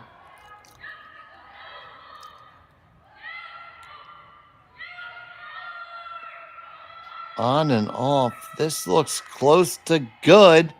Get the hit. Tuck it under. Oh, you rolled a little bit too much. Yeah. Yeah, just a little bit of a sweep call. Brianne indicating to her sweepers. I don't know if she's asking if it was down or she's saying she was down. I don't know which, but definitely gave a signal as if something was down.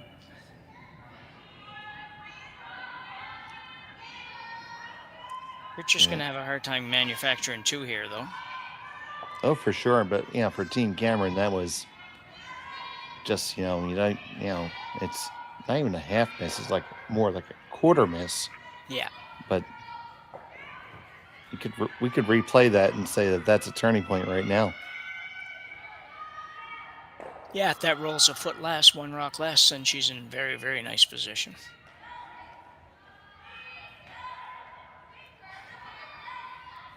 That's why this is so much of a team game now. Speaking of team game, you got to be on your horse or else you're going to jam. Oh, you wick off the top. So you get away with that. Yeah, very fortunate. Yeah. Holy heck, Batman. Let's see that again. Let's see this go. And it wasn't like they missed any sweep call here. They were going hard all the way and just barely ticks the top one, but not so much to cause a miss. So how'd that ever work, Jim? Well, it's like it's just kind of a shot that you see sometimes, and every now and then it does work for you. You hit it just thin enough. That's probably one I'm turning around saying sorry. Yeah. I don't know if anybody does that. I think they do it in some sports. I don't know if anybody's ever going to do it here. It's like if you're watching tennis and exactly. and it hits the net cord. The guy always gets a little wave. He never says take the point off the board, does he?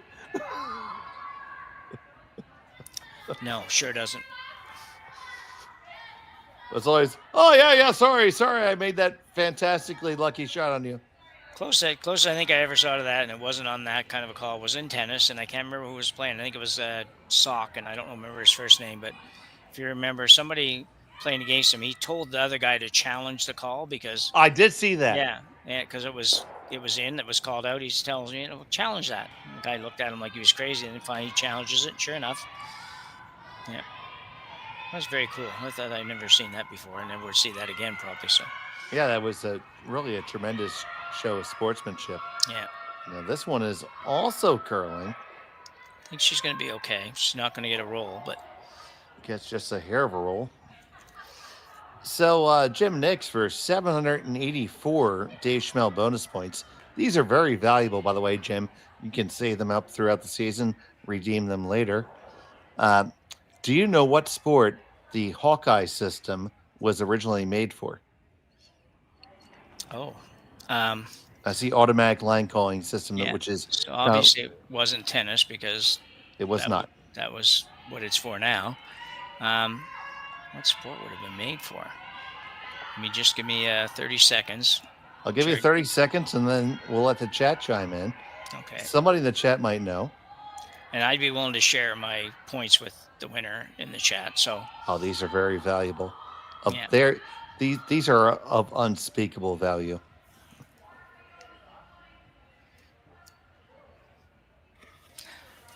I don't know. I can't come up with a. All right, Jim's time is up. It's open to everybody else. After this next stone comes to rest, I will share it with you. Okay. And this is not one of the Google effects. Like, I actually know this. Okay. No, Steve, it's not falconry.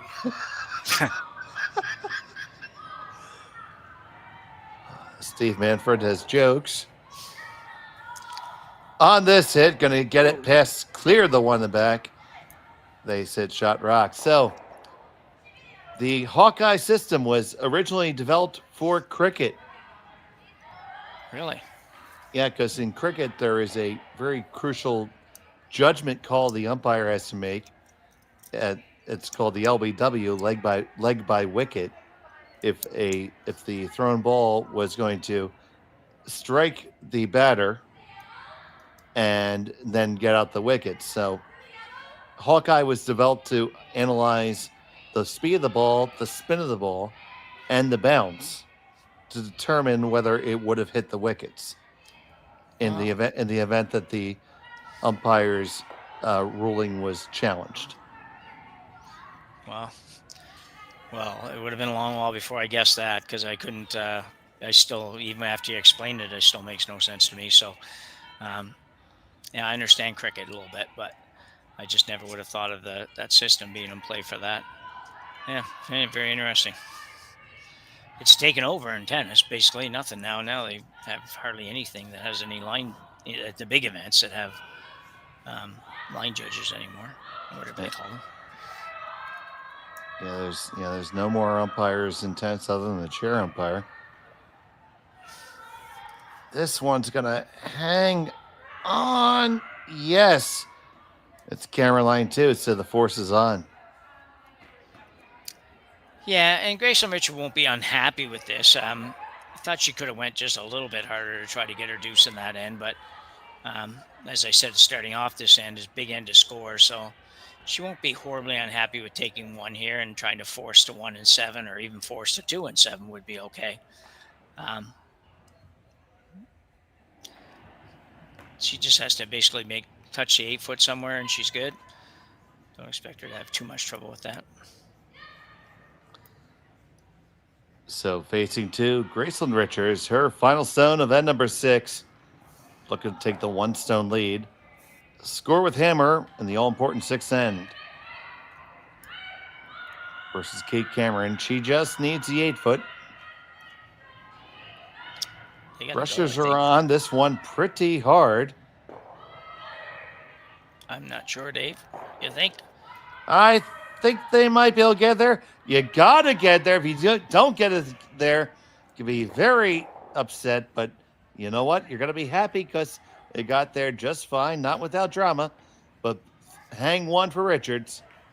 She has a 1 stone lead. Cameron has a hammer in 7 when we return from Saville right after this.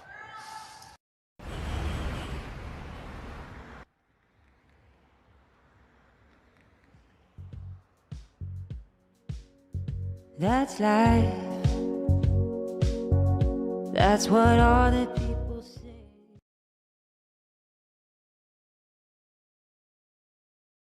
Hey guys, what can I get started for you today? Bananas away, regular? And I'll have the rip berry, but can I get vanilla oat milk, and I'll add spinach and ginger? And can I substitute the raspberries for strawberries? Also add the chia and hemp seed, and definitely have the power booster and the collagen booster. And can I get that blended twice? Wow. For Alicia, custom chaos? One of a kind. You're one of a kind. Blister juice, freshly made your way.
My brother, how did...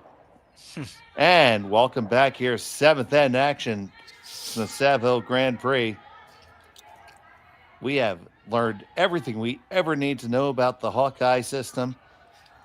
And what I know right now is Kate Cameron has Hammer trailing by 1-7. So, Jim, are you pushing hard for 2 or 3, or are you trying to steer to a blank?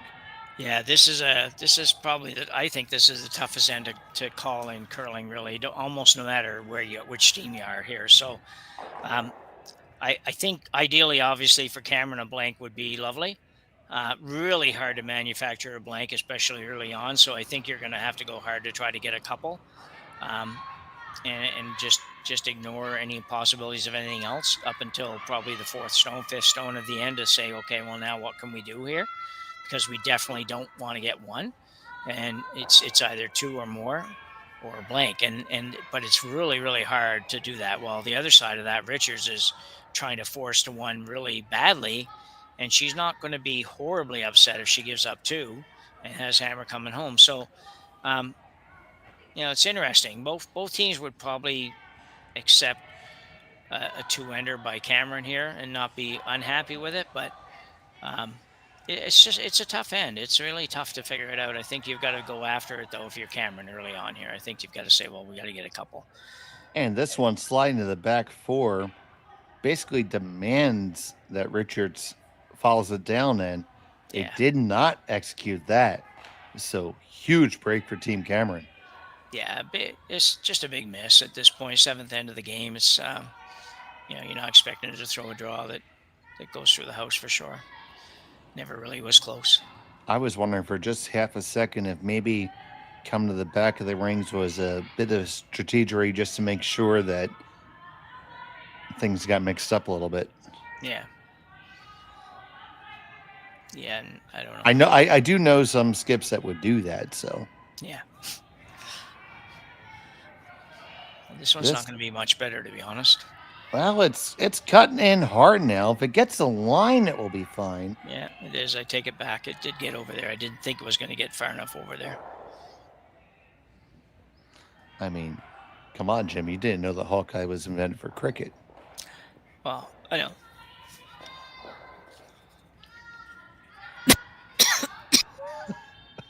God bless you. I was trying to find the button. Couldn't find the button, so I was gonna cough there, but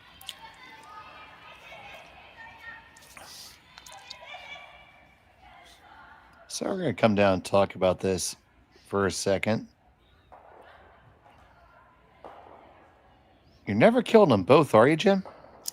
no, I don't think so. Really tough to do. So if you can't kill them, don't you throw a draw? I'm thinking I'm drawing here as well. Yeah.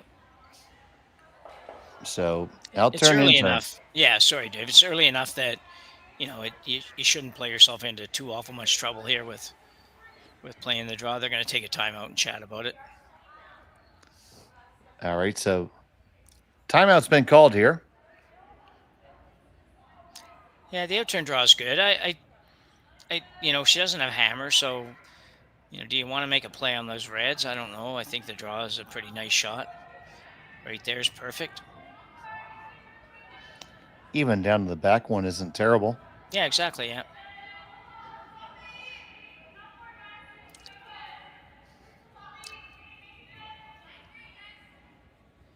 Oh, here comes 5th player / coach. I'm not sure which, but must be the coach.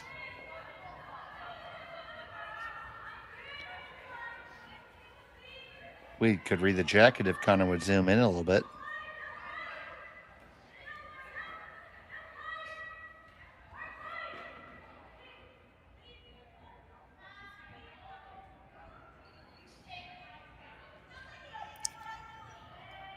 Edmonton. Edmonton? Yep. Okay. Better eyes than I have too, so.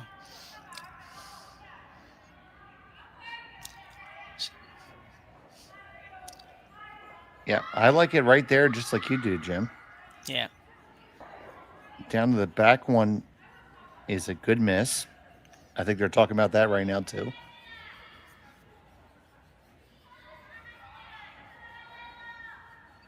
Only thing, I don't think I ever want to leave this one short. No, this one you just got to make it. There's not really a good place to leave it. Like if you go too far, it's no good. And if you're depending on how short you are, it might not be horrible. It might not be very good. So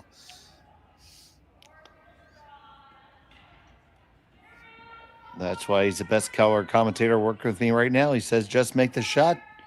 yeah, yeah.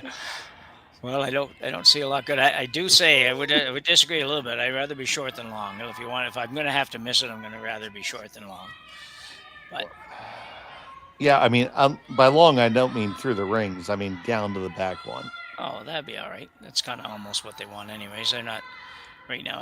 I think they would take either one. I think they'd take it a little higher than that, or right on top of it. Yep. Wouldn't be bad. I would probably want to be right on top of it anyway. Absolutely, through the rings is obviously absolutely terrible. So it's on its way. Shot on the way from Rorschach.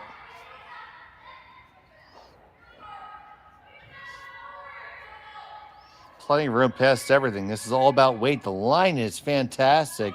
Just manage that weight. Get it right on down there and weld it. Nicely thrown stone. Yeah, just a really nice stone all the way around. Nice call, nice sweep, nice throw. So Zero hesitation from Kate Cameron here.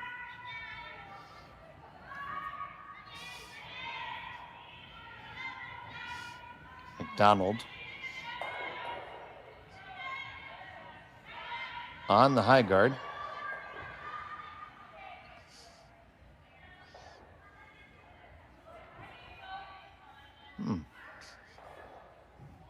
Yeah, I'm not surprised by this, actually. I think that it's, yeah, you could throw the guard up there again, but there's a possibility. There would have been a possibility in that shot that Kate could make the double with the red on the yellow and save the shooter. Could be sitting 2 if you just leave that. So I think you got to play this one. Roll over to the right-hand side as we look at it on the long view there, and try to force the 1 here. Oh, yeah, absolutely, Jim. I agree with you. It's really tough to give up 3 if there's only 1 in the rings. It's got to curl a lot, though. I'm going to pick it. But Cameron might be able to work back to the blank now. Yeah.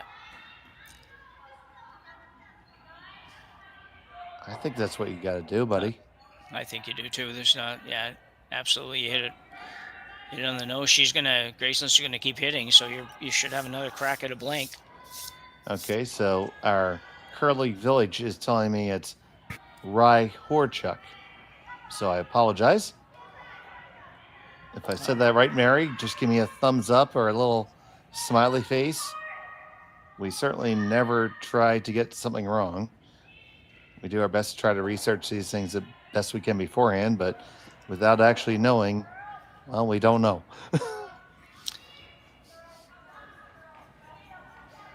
So let me give it one more. Rye Horchuk. Let me know if that sounded good.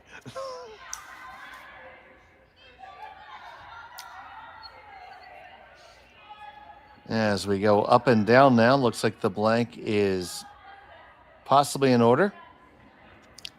Yeah, it's too bad for the Richards team. They made that nice draw to set up a potential force, and then just proceed to miss the next shot. Let them off the hook. So now they're going to be forced with probably having Cameron blank this end or trying to blank this end. Well, just barely got that out. Okay. I got that one right. I got the thumbs up from Mary. Thank you, Mary, for the assist on the pronunciation. Rye Horchuk. That's how we say it. Yeah. I have to remember that one. It certainly won't be the first time this season we use that name, so. No. Well, it might be the first time. Won't be the only time. Yeah. Listen what I mean, not what I say, Jim. Oh, sorry. Yeah. Okay. It's not all about accuracy. No. Anyway, I think you did a pretty good job with it. Most of them, I think you nailed. We try. I mean, we really do.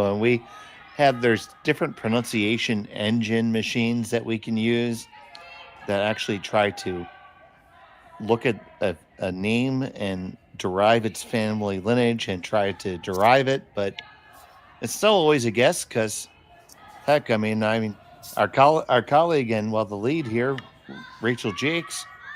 First time I said it, I saw a QUE. I want to say Jocks. Yeah. Well, I did too. Even Ryan. I would have said I was singing Jacques or something. Yeah. I never considered Jakes at all as the option for saying that. And then I was, I was informed, and I don't make that mistake anymore. No. And is that our old buddy behind the glass? I don't know. Did catch it, but it's we've had a lot of help from the chat on a lot of names over the last couple of years too, which is a bonus. So thanks to everybody that helps out on that. Oh yeah, I mean it's certainly not easy. I thought for a second I saw Ryan behind the glass, but it's not him.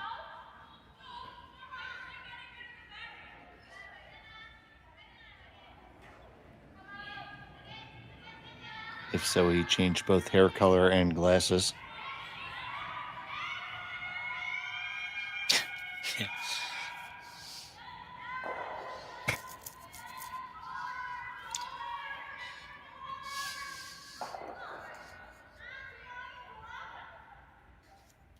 That's right, hair color, just needs glasses.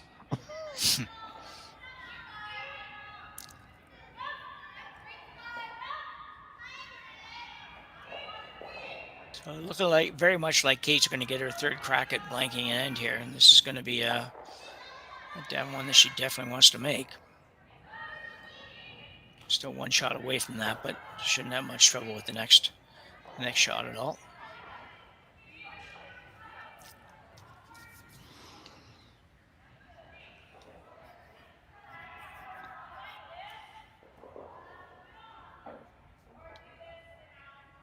This one just a touch spicy. Do you ever get cute here and freeze to it? No. Okay. I just set you up to Cheryl Bernard me right there, so I knew it. Well. Oh no, Vic. Oh, okay.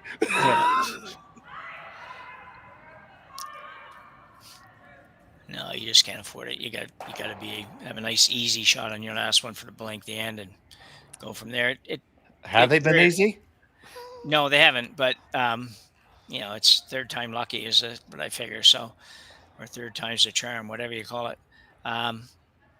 This freeze just never, very rarely, ends up being a shot that the person can't remove. So that's why you don't play the freeze. If it was a little more difficult the old days, it might have been a little more difficult, but not so much anymore. So good throw by Kate.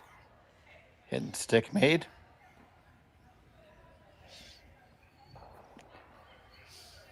Now I imagine you want to leave it right there so you have to roll as far as possible, right?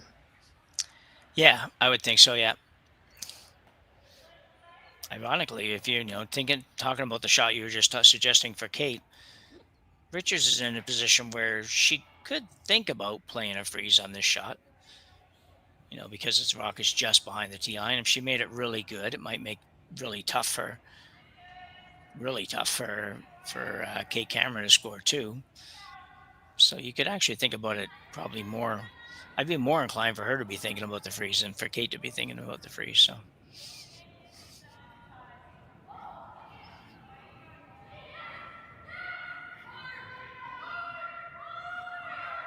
But she's not anyway. She's just hitting, which is 99 times out of 100 people. So final from Richards, and big. This is gonna spill out. So this is gonna make this one a foregone conclusion. And barring an act of parliament, we're gonna have a blank end. Yeah, that's gotta hurt because it's she's seen Kate twice not make this shot. And as confident as Kate probably is in her own abilities, I would think that she might just have a wee tiny little bit sense of relief seeing that one roll out and knowing she doesn't actually have to lengthy end by hitting and rolling out. So Cameron pitches it through. She'll have the hammer down 1, coming home an 8. We'll be right back from Saville after this.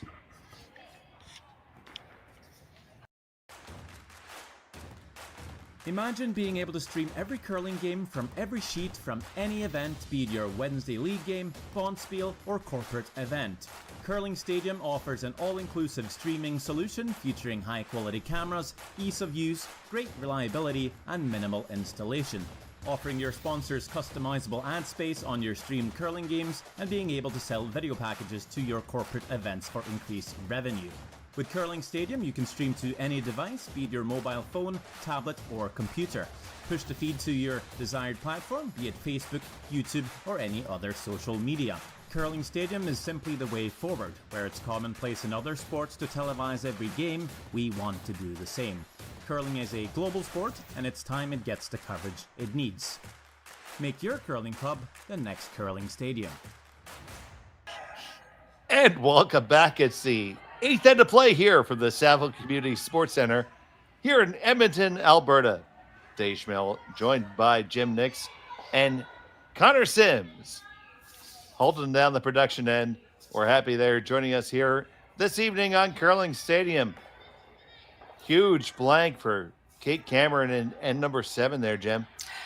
Yeah, massive blank, and I have to believe that Kate had a little sense of relief there when Gracelyn's last shot rolled out, because she has, like it or not, she's had a couple of struggles with those blanks. She's hit and stayed twice, so she probably felt a little bit better about that, and in a good position now. But you know what? For 3 ends, we basically followed the same strategy here. It just depends on which team we're talking about. And now Gracelyn Richards in a position without hammer, up 1 admittedly, but up hammer. She really has to go hard here to attempt to steal or force the issue. And so I expect to see her be very aggressive this end as well. This needs to hit the brakes. Oh no, Team Cameron. We've seen a few of those in this game that just don't make sense. And I know it's early in the year, but just it's downhill that way at Saville. Don't you know that? Well, no, I didn't know that at all. No, neither do I. It just sounded good. Yeah. Played in rinks like that though over the years, no question. We think it's just a scudge faster coming home at our club, but it would require a lot of people better than me throwing stones to actually document that. Needs to make contact here. Made contact. They're going to pick it out, roll all the way out.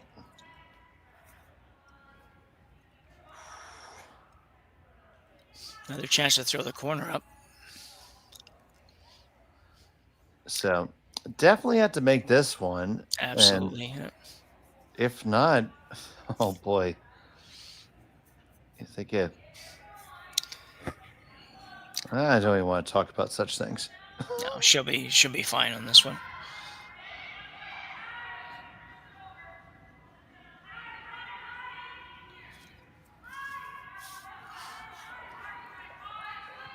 Well, as my coach Wayne Anderson would say, you made a positive adjustment. Yeah. You knew it had to be lighter. It was lighter.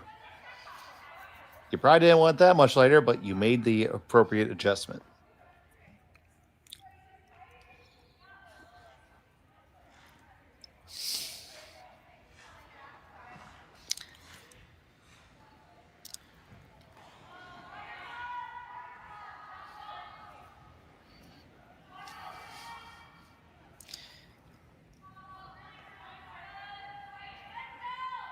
So stone away from Sophia.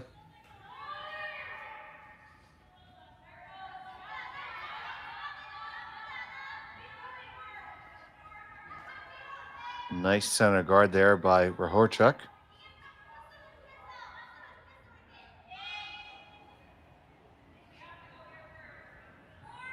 Yes, I was bold enough to try that again. Yep. I think I always look at this. I always wonder, and I know that people approach it differently. I don't think you're going to hit anything. And I think you're going to go around that corner. I think as long as you know your 1 is still there, you're playing hard for 2. Yeah. So she's coming around the center guard.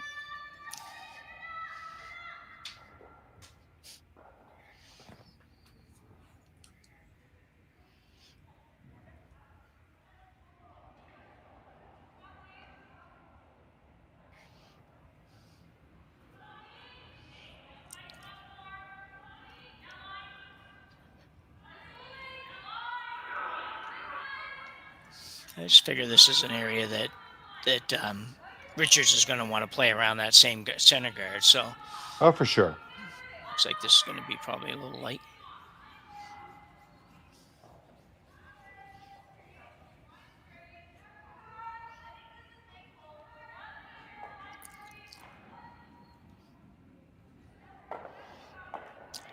Well, if you're Cameron now, you've got a corner guard and another one that's sort of pretty close to being a corner guard.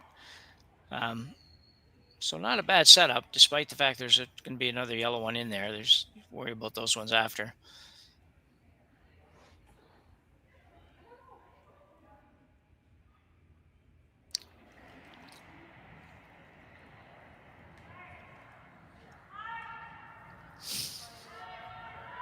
So her second.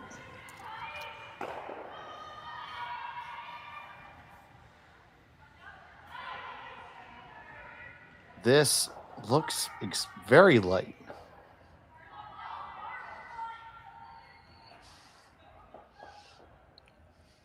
Does not get past the guard.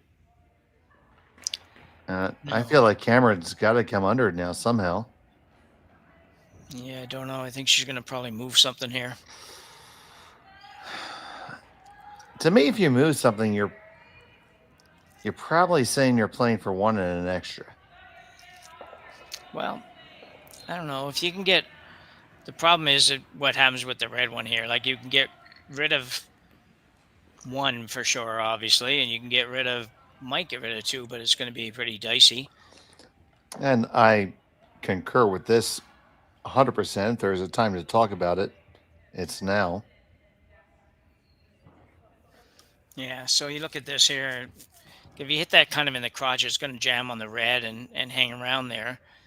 I just think she's got enough rocks to work with here that these yellows are a concern. Like, it won't take much for Gracelyn Richards to move one of those up 2 or 3 feet or 4 feet and make it really hard on you to score. So Yeah, well, it's kind of like the setup we had in the second end where almost like, as I kind of mentioned, the old school way of not having hammer.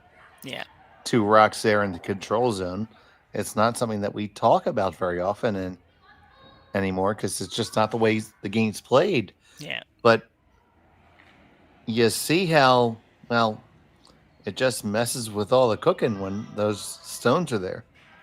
Yeah, I think she's going to try to remove the yellow one that's on her right first and hit like about probably 3/4 to 7/8 of it, so it doesn't do any damage on her one that's just short of the 12-foot there, the red one, and then see if she can get it to kick a little bit, maybe, and move the other yellow over some. Just improve it, just change it up and improve that situation a little bit is all. It's just too much for Gracelyn Richards to work with there right now. I think I hope not to get unlucky and spin it into the rings. That could I know that certainly happen. Yeah. Well, they picked this one up right out of her hand. It is very high on it. Make contact with them both, and that's about as good as he could have done, I think. Yeah, I think that was a tremendous shot, actually. It's still possibly advantage Richards a little bit here for sure, but I think Kate had to move those stones to give herself a realistic shot here. She now at least has the situation's changed around. The rocks aren't quite in the same place, but basically the 2 rocks that are really usable and workable are hers now. So, I like that a lot better. If I'm the Cameron team, I feel a little bit much better about our potential to score 2 here. Yeah, just about the best you could have done. Yeah, I think so, yeah. So you see they're going to throw the draw around the intern here. Through the port appears to be the call. Yeah, this should be good. It's going to walk over just enough. There it goes. Right there. It takes a break. Now you get it under. Deep as he can is pretty good to biting the top 4. Yeah, nice shot. Just try to stuff it, Jim. Maybe stuff Yeah. it with a little roll. Yeah. Yeah, Brienne is, I'm sure she would agree, not had her best game she ever has. So this would be a good chance for her to kind of make up for a little bit of that, make a good one here, and has a potential to set up the winning deuce, no question. So Brienne Harris with her first of the 8th.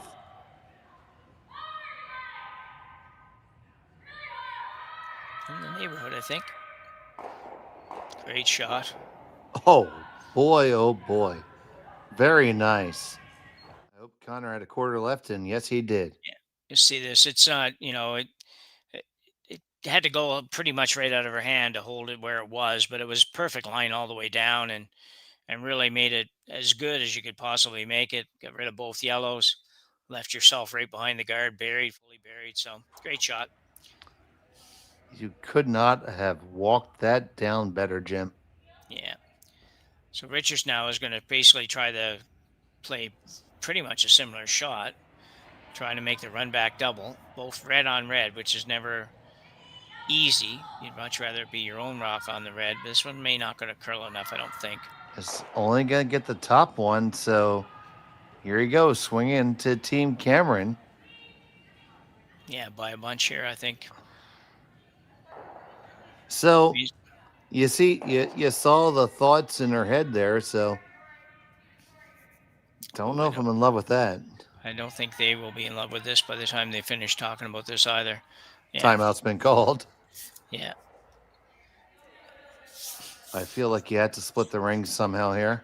Yeah, you're doing something like that. You're coming around the 2 corners on the right, the red, yellow on the right as we look at it, or on the left now as we look at it, or you're splitting that rock, which is never my favorite shot, but sometimes it's a necessary shot.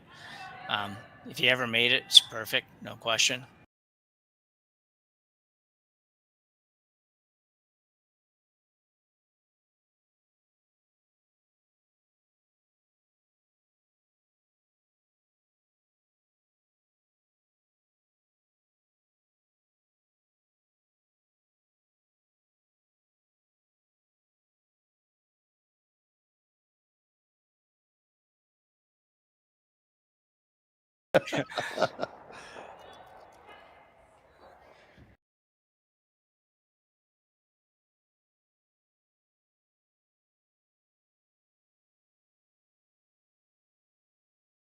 Don't leave a double.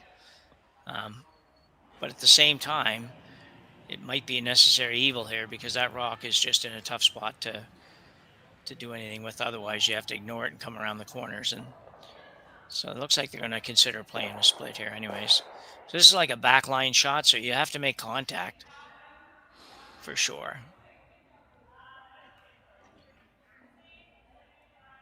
Jim, I'm with you. This is about my least favorite shot. Yeah. I like drawing around those side guards, Yeah. even to the back of the rings. Yep. Yep. I really kind of like back 8. I don't think you do yourself much hurt there. No, I don't think you do either. Just get it away from a double. And frankly, it's a really easy shot to make compared to this. Yeah. This is fantastic if you make it. Yeah, it is. It really is. The risk reward thing here would be really big, and it does carry some risk, but the reward is pretty nice. So Brienne Harris needs a good one here with her last of the 8th. Playing for the little split ski, looking to julienne that rock just like a carrot.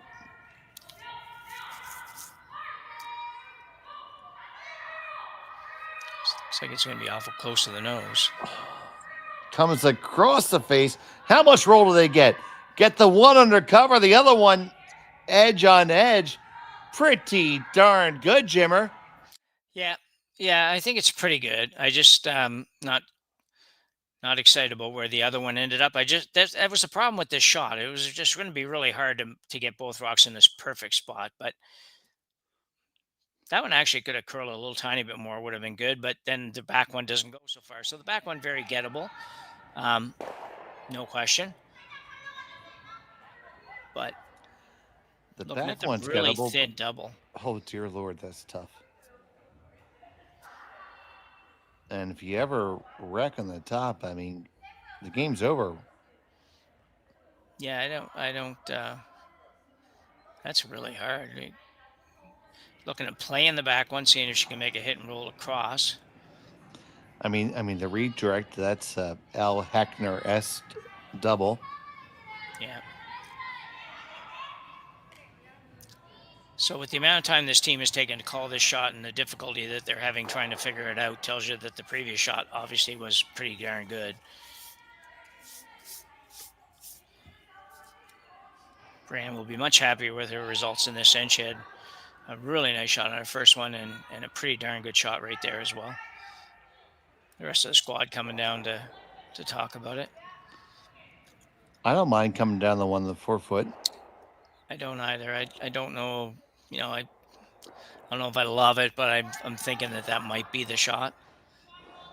That shot by Team Cameron was very, very good, and we were giving them a little bit of guff for calling that high degree of difficulty shot, but they made it basically as well as they possibly could have. Yeah. The thing about playing this back one is that you might make it and be in a really good position.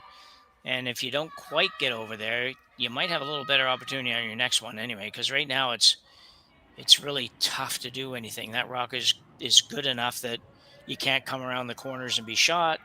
You can't really freeze to it because freezes are so hard to get good results. Yeah, I think they're going to try to kill it and roll under a touch, because there is room to be shot rock under.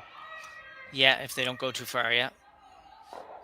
This is a odd-looking amount of ice here, so I'm not quite sure exactly what they're playing, to be honest. I don't know what turn. I'm thinking they're throwing she's throwing the out turn at it, so she's assuming this rock is either going to go dead straight or actually back up a little tiny bit. That's the way we thought it tracked just a touch. Yeah. Brushers aren't really panicked. Now on it just a touch. They got the rock. They're going to hit it. Oh, you don't ever want to lose it. Really had to be shot rock there. Yeah. Yeah, I think she had to have a little bit of ice. She just had a negative ice almost for that shot. And that would track based on what we've seen going this direction. I still don't mind it. I really think that rock had to move. Now, at least, I feel like now you have a better opportunity, no matter what Kate does, to maybe get shot rock at least. You can come around those reds on the in-turn if you have to and be shot rock. Well, no matter what Kate Cameron does, you're going to be able to put a tough shot back to her. I think so, yeah. Yeah. Because if she throws it right there, you could chase it, but then she's going to have a draw. Or, I don't know if you like this, Jim, but I don't mind playing down and corner freeze in the red if you can get there. The red and the 8-foot? Yeah. And if you do that... How's Kate getting to? Well, they should already be one, right? They'll be... they have to come all the way around the other side. Okay. Yeah. You're smarter than me. Well, no, I don't know that, but it's I just think that I don't know where she's going to put this rock, but if the situation was like this when Gracelyn goes to throw, if she corner freezes that red, then Kate has basically the whole 4-foot plus to draw to. So I don't think that would work. Could you? Well, I know we don't like playing the wrong color in, but you can run the red guard in and kill both reds. You could. You're not losing if you make that. No, I agree. I think you're going to draw around on. I think I'm drawing around on the intern if Kate goes too far to the right here, or right now. Yeah, because we know where Kate's going. She's been going there all day. Yeah. They talked about it, but that was just for show. Yeah. Yeah. So if she goes around and buries in here and you can't do anything with it, assuming she doesn't go too deep and doesn't leave you a chance to freeze to something, then I think you swoop around on the intern side and get shot rock and give her a pretty hard shot. You got to make it, but you got to make whatever you throw now. So No, I don't mind that, Jim. yeah. But this one has to be made first. Well, for sure. Yeah, and you definitely, you don't want to just throw this down and slide just 3 inches behind the tee line and it's disaster. So yeah, all kinds of bad happens if that happens. So Kate Cameron with her first of 2 and then number 8.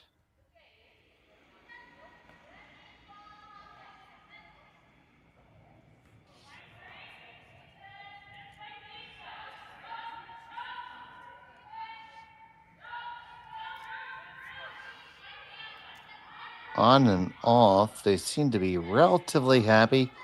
Plenty of room past everything. This is all about the weight now. You're past everything. Now carve it and bury it. You just got past the guard. Oh, dear. Is there a double there? I don't think so, but flat, I think. yeah. All right, Jim. What's the best bad option?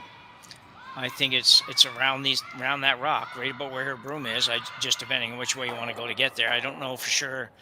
I don't know if there's enough room on the outturn to make that shot. Probably is, but just barely, because you got to go by that high guard on the Explore Edmonton logo there. Yeah, so much easier to go intern. Right. So throw intern side, and if we look at the long shot, basically behind that, in front of that red Tupperware container that's in the backboards to make the angle stuff. Yeah, so it took me a minute to find it. This is like doing a puzzle.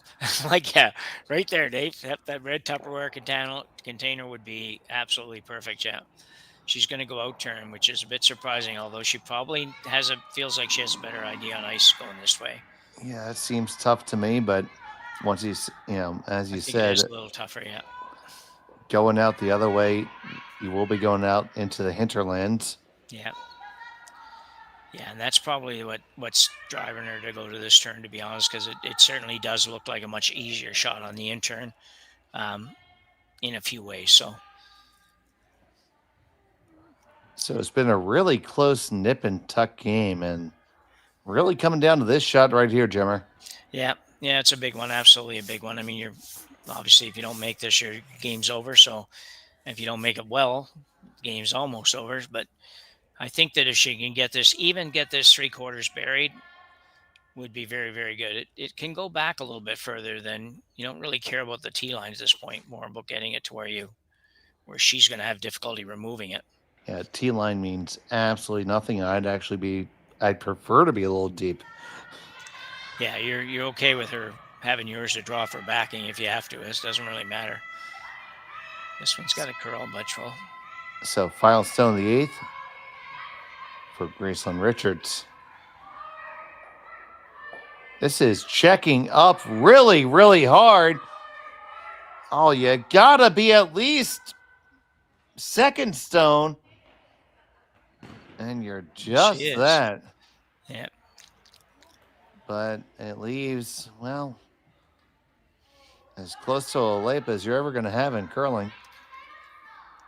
Yeah, they've done a great job in this game sweeping that one there. They just were just a little tentative maybe early on.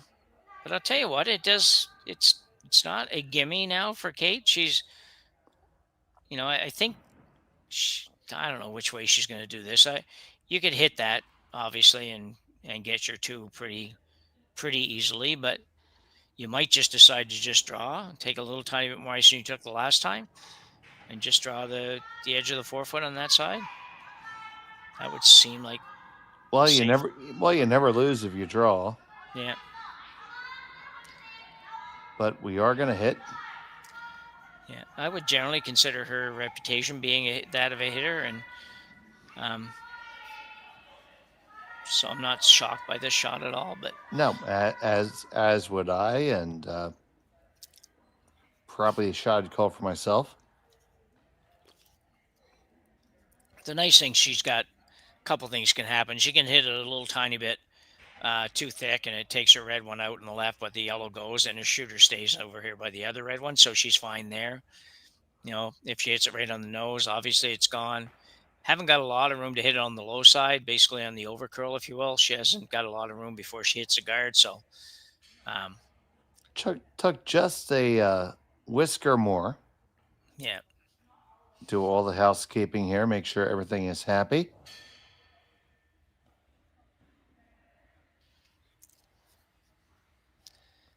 So, Kate Cameron for the win. Final stone of the 8th. Sets it out. Nice, clean delivery. Yeah, Brusher's not laying anything on it. Just keep it clean. Down there, no problem. 1, 2, and 3. And it's a win for Kate Cameron by a score of 6-4 over Gracelyn Richards. And Jim, and it's back and forth there. And Cameron, has to feel, I would say, just a touch lucky to walk off of this one with a win. Yeah, definitely. You know, you hear it all the time, but that game could have definitely went either way. There were a couple opportunities both teams had that they didn't take advantage of, a couple that they did. So, you know, the nice thing for Kate and her team is that she threw that last rock probably better than any rock she threw the whole game. So I really liked the way she threw that shot and how they managed that. She moves to 2-0 now, which puts her in a good spot to looking ahead to get into the playoffs, and tough slugging for Team Richards now. No, it's certainly completely agree. And that is going to wrap up our coverage from the Saville Community Sports Center for this evening. Please join us tomorrow, where we will be online at 9 a.m. Mountain Time, 11 o'clock in the East. We will have Caitlin Laws against Nancy Martin, and Skurlik versus Sturmey at 9 o'clock. Please join us right here on Curling Stadium all weekend. So from the Saville Community Sports Center, for Jim Nix, Connor Sims in the production, my name is Dave Schmel. Thank you so much for joining us. Good evening. Live curling rocks. And this November, the best in the world are coming to Tahoe. Get your seats now at GSOCtickets.com. But hurry, early bird pricing ends soon.